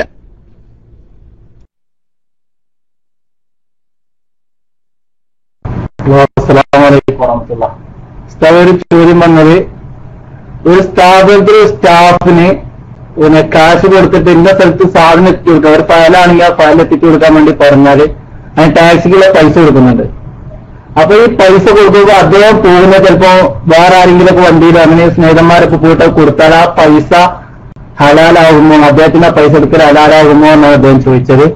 അതുപോലെ തന്നെ ഉസ്താദേ ഒരു ദുആ അർജന്റായിട്ട് ദുആ ഉണ്ട്. എന്ന് വെച്ചാൽ നമ്മുടെ നാട്ടിലുള്ള കേസിൽ സെനിബിയാജി എന്നൊക്കെ ബ്ലഡ് ക്യാൻസർ പിടിപെട്ട് ഭയങ്കര തടിയുള്ള ആളാണ്. ഇപ്പൊ തടി നല്ല കൂടിക്കണമെന്ന് വിളിച്ചു പറഞ്ഞിട്ട് ദുആ ചെയ്യാൻ ഉസ്താദോട് പറയണമെന്ന് പറഞ്ഞ ഉസ്താദോട് പറയാണ്. എന്താണ് ഹൈറേറ്റ് അവസ്ഥ കാലൊക്കെ മുറിക്കണം എന്നൊക്കെ പറഞ്ഞിട്ടുണ്ട്. ഭയങ്കര തടിയുള്ള ഒരു മനുഷ്യനാണ്. ഉസ്താദ് അത് എന്തായാലും ഹൈറാൻ വേണ്ടി അത് ദുആ ചെയ്യണം ഇൻഷാ അല്ലാഹ്. ഞാൻ മൈക്കൂട്ട. അസ്സലാമു അലൈക്കും വറഹ്മത്തുള്ളാഹി.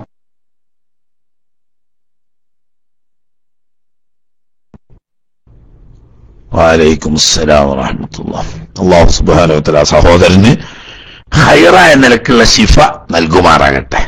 ഹബീബായ അഷ്റഫുൽ ഖൽഖ് സ്വല്ലല്ലാഹു അലൈഹി വസല്ലം തങ്ങളുടെ ഹക്ക് ജാഹ് കൊണ്ട് ബഹുമാനപ്പെട്ട അസ്ഹാബുൽ ബദരീങ്ങളുടെ കറാമത്ത് കൊണ്ടും ഏറ്റവും ഖൈറായ നിലക്കുള്ള ശിഫ അല്ലാഹു തആല നൽകുമാറാകട്ടെ.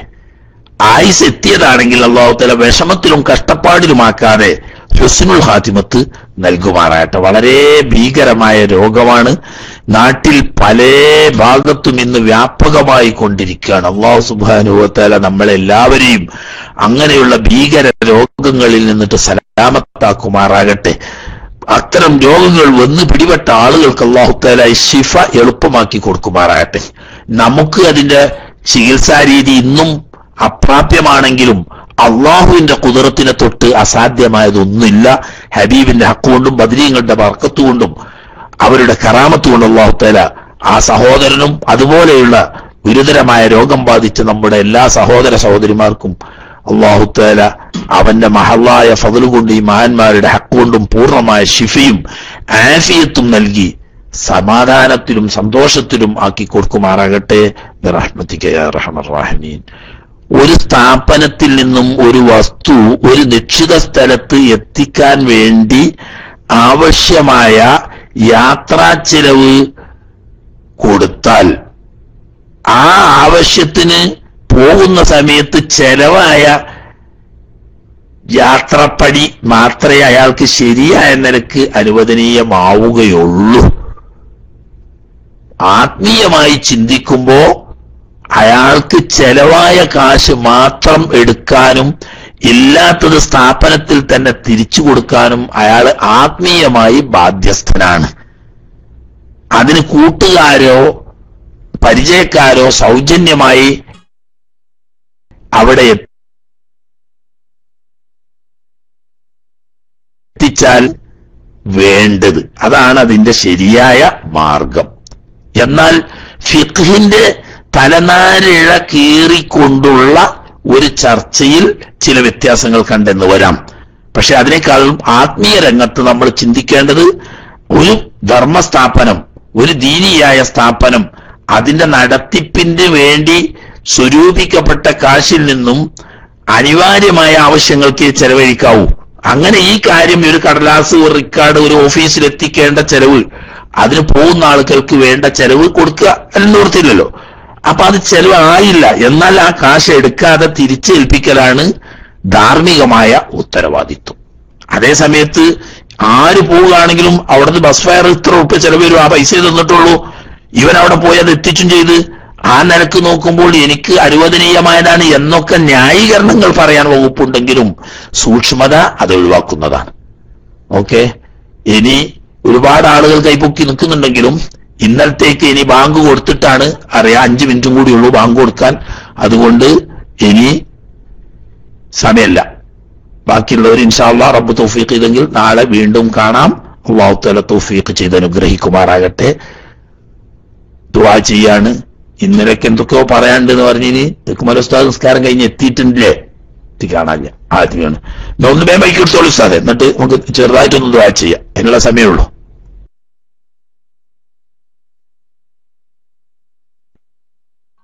ഉസ്താദെ, പിന്നെ അപ്പണെത്തിയുള്ളൂ പള്ളിയിൽ നിന്ന്.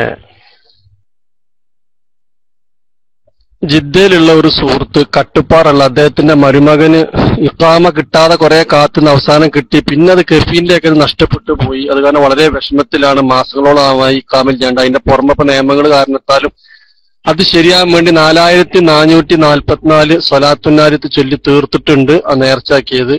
അപ്പൊ അത് ഉസ്താദ് ദുആ ചെയ്യാൻ വേണ്ടി ഏൽപ്പിച്ചിട്ടുണ്ട്. അതോടുകൂടി നാട്ടിൽ നിന്ന് ഇവിടുന്ന് ഒരു സ്ത്രീ അറിയിച്ചാണ് വിദേശത്ത് നിന്ന് ഉപ്പാക്ക് സുഖമില്ലാതെ ആയിട്ട് ഉമ്മ ചൊല്ലി തീർത്ത 4444. ഇൻഷാ അല്ലാഹ് ചില്ലറുള്ളതൊക്കെ നമുക്ക് ഈ മാസം ലാസ്റ്റ് ദുആ ചെയ്ത് പ്രധാനപ്പെട്ട് ഇങ്ങനെ എണ്ണം കണക്ക് തിട്ടപ്പെടുത്തി പറഞ്ഞത് കൊണ്ട് ഉസ്താദിനെ ഏൽപ്പിക്കാന്നുള്ളൂ.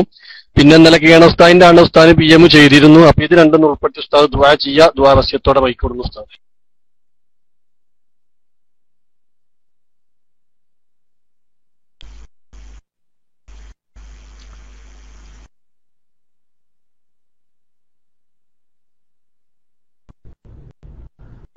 ഇനി വൈക്കാൻ സമയമില്ല സുഹൃത്തുക്കളെ, സമയമില്ല, വളരെ താമസിച്ചു പോയി. الحمدلله رب العالمين حمدا يوافي نعمه ويكافئ مزيدا. اللهم صل وسلم وبارك على عبدك ورسولك سيدنا محمد وعلى آله وأصحاب سيدنا مولانا محمد صلاة ترضيك وترضيه وترضى بها عنا يا أرحم الراحمين. أرحم الراحمين سيدنا തമ്പുരാനെ, സാധുക്കളായ ഞങ്ങൾ പാപികളാണ്, ദോഷികളാണ്, എണ്ണമറ്റ കുറ്റങ്ങൾ ചെയ്തവരാണ്. റബ്ബേ, നീ ഞങ്ങൾക്ക് വിട്ടുപുറത്ത് മാപ്പാക്കി തരണേ റഹ്മാനെ. ഞങ്ങളുടെ തെറ്റിന്റെ കാരണത്താൽ ദുനിയാവിലും ആഖിറത്തിലും നീ ഞങ്ങളെ ശിക്ഷിക്കല്ലേ അല്ലാഹ്. പടച്ചവനെ, നിന്റെ ശിക്ഷ താങ്ങാനുള്ള തോക്കത്ത് ഞങ്ങൾക്കില്ല റഹ്മാനെ. റബ്ബേ, നിന്നെ അവിശ്വസിച്ചുകൊണ്ടോ നിന്നെ ധിക്കരിച്ചുകൊണ്ടോ തെറ്റ് ചെയ്യുന്നവരല്ല, വിവരമില്ലാത്തത് കൊണ്ടും ആലോചനക്കുറവ് കൊണ്ടും തടിഹവക്കും ശൈത്താനും വൈപ്പെട്ട് വന്നു പോവുകയാണ്. റബ്ബേ, നീ ഞങ്ങൾക്ക് വിട്ടുപുറത്ത് മാപ്പാക്കി തരണേ അല്ലാഹ്. ഞങ്ങൾക്ക് ദുനിയാവിലും ആഖിറത്തിലും വരുന്ന എല്ലാ പ്രയാസങ്ങളും കഷ്ടപ്പാടുകളും ഞങ്ങളുടെ തെറ്റിന്റെ കാരണത്താലാണെന്ന് ഞങ്ങൾക്കറിയാം അല്ലാഹ്. നീ ഞങ്ങൾക്ക് വിട്ടുപുറത്ത് മാപ്പാക്കണേ അല്ലാഹ്. ശിക്ഷിച്ചുകൊണ്ട് ഞങ്ങളെ നീ പിടികൂടല്ലേ പടച്ചോനെ. തെറ്റിന്റെ കാരണത്താൽ ഞങ്ങളെ നീ മാനക്കേടിലും ഫളീഹത്തിലുമാക്കല്ലേ അല്ലാഹ്. നീ ഞങ്ങൾക്ക് അഫവും ആഫിയത്തും തരണേ അല്ലാഹ്. പടച്ചോനെ, ഞങ്ങളുടെ എല്ലാ ഹൈറായ ഹലാലായ ഉദ്ദേശങ്ങളും നീ ഹാസിലാക്കി തരണേ പടച്ചോനെ. എല്ലാവിധ ആഫത്ത്, മുസീബത്ത്, വിഷമങ്ങൾ, പ്രയാസങ്ങൾ, രോഗങ്ങളിൽ നിന്നിട്ടും നീ സലാമത്താക്കണേ അല്ലാഹ്. അർഹമുർ-റഹീമായ റബ്ബേ, ഞങ്ങളുടെ വാക്കുകളും പ്രവൃത്തികളും നിയ്യത്തും സ്വഭാവവും നീ പൊരുത്തപ്പെട്ട നിലയിലാക്കണേ അല്ലാഹ്. നീ വെറുത്തതിനെ തൊട്ട് നീ കാക്കണേ അല്ലാഹ്. നല്ലത് ചെയ്യാനും നല്ലത് പറയാനും നല്ലവരോട് ഒരുമിച്ച് കൂടാനും ഞങ്ങൾക്ക് നീ തൗഫീഖ് തരണേ അല്ലാഹ്. പടച്ചോനെ, പലരും പല വിഷമങ്ങളുള്ളവരാണ്. ഞങ്ങൾക്കാർക്കും ഒന്നും കഴിയില്ല. പക്ഷേ ഈ മജ്ലിസ്, ഇൽമിന്റെ മജ്ലിസിൽ ഒരുമിച്ച് കൂടിയ നല്ല ആളുകൾ ഉണ്ടാവും. അവരുടെയൊക്കെ ബർക്കത്തുകൊണ്ട് റബ്ബേ എല്ലാ മുറാദുകളും നീ ഹാസിലാക്കണേ പടച്ചോനെ. റബ്ബേ, 2 സഹോദരങ്ങൾ, ഒരു സഹോദരിയും ഒരു സഹോദരനും 4444 നാരിയത്തു സ്വലാത്ത് നേർച്ചയാക്കി ചൊല്ലി. അവരുടെ ഉദ്ദേശം നിനക്കറിയാം അല്ലാഹ്. ഇപ്പോൾ പല നിലക്കുള്ള നിയമപ്രശ്നങ്ങളുമാണ്. അതോടുകൂടി ഇഖാമ കിട്ടിയിട്ടില്ല, കിട്ടിയ ഇഖാമ നഷ്ടപ്പെട്ടു പോയി എന്നൊക്കെയാ പറയുന്നത്.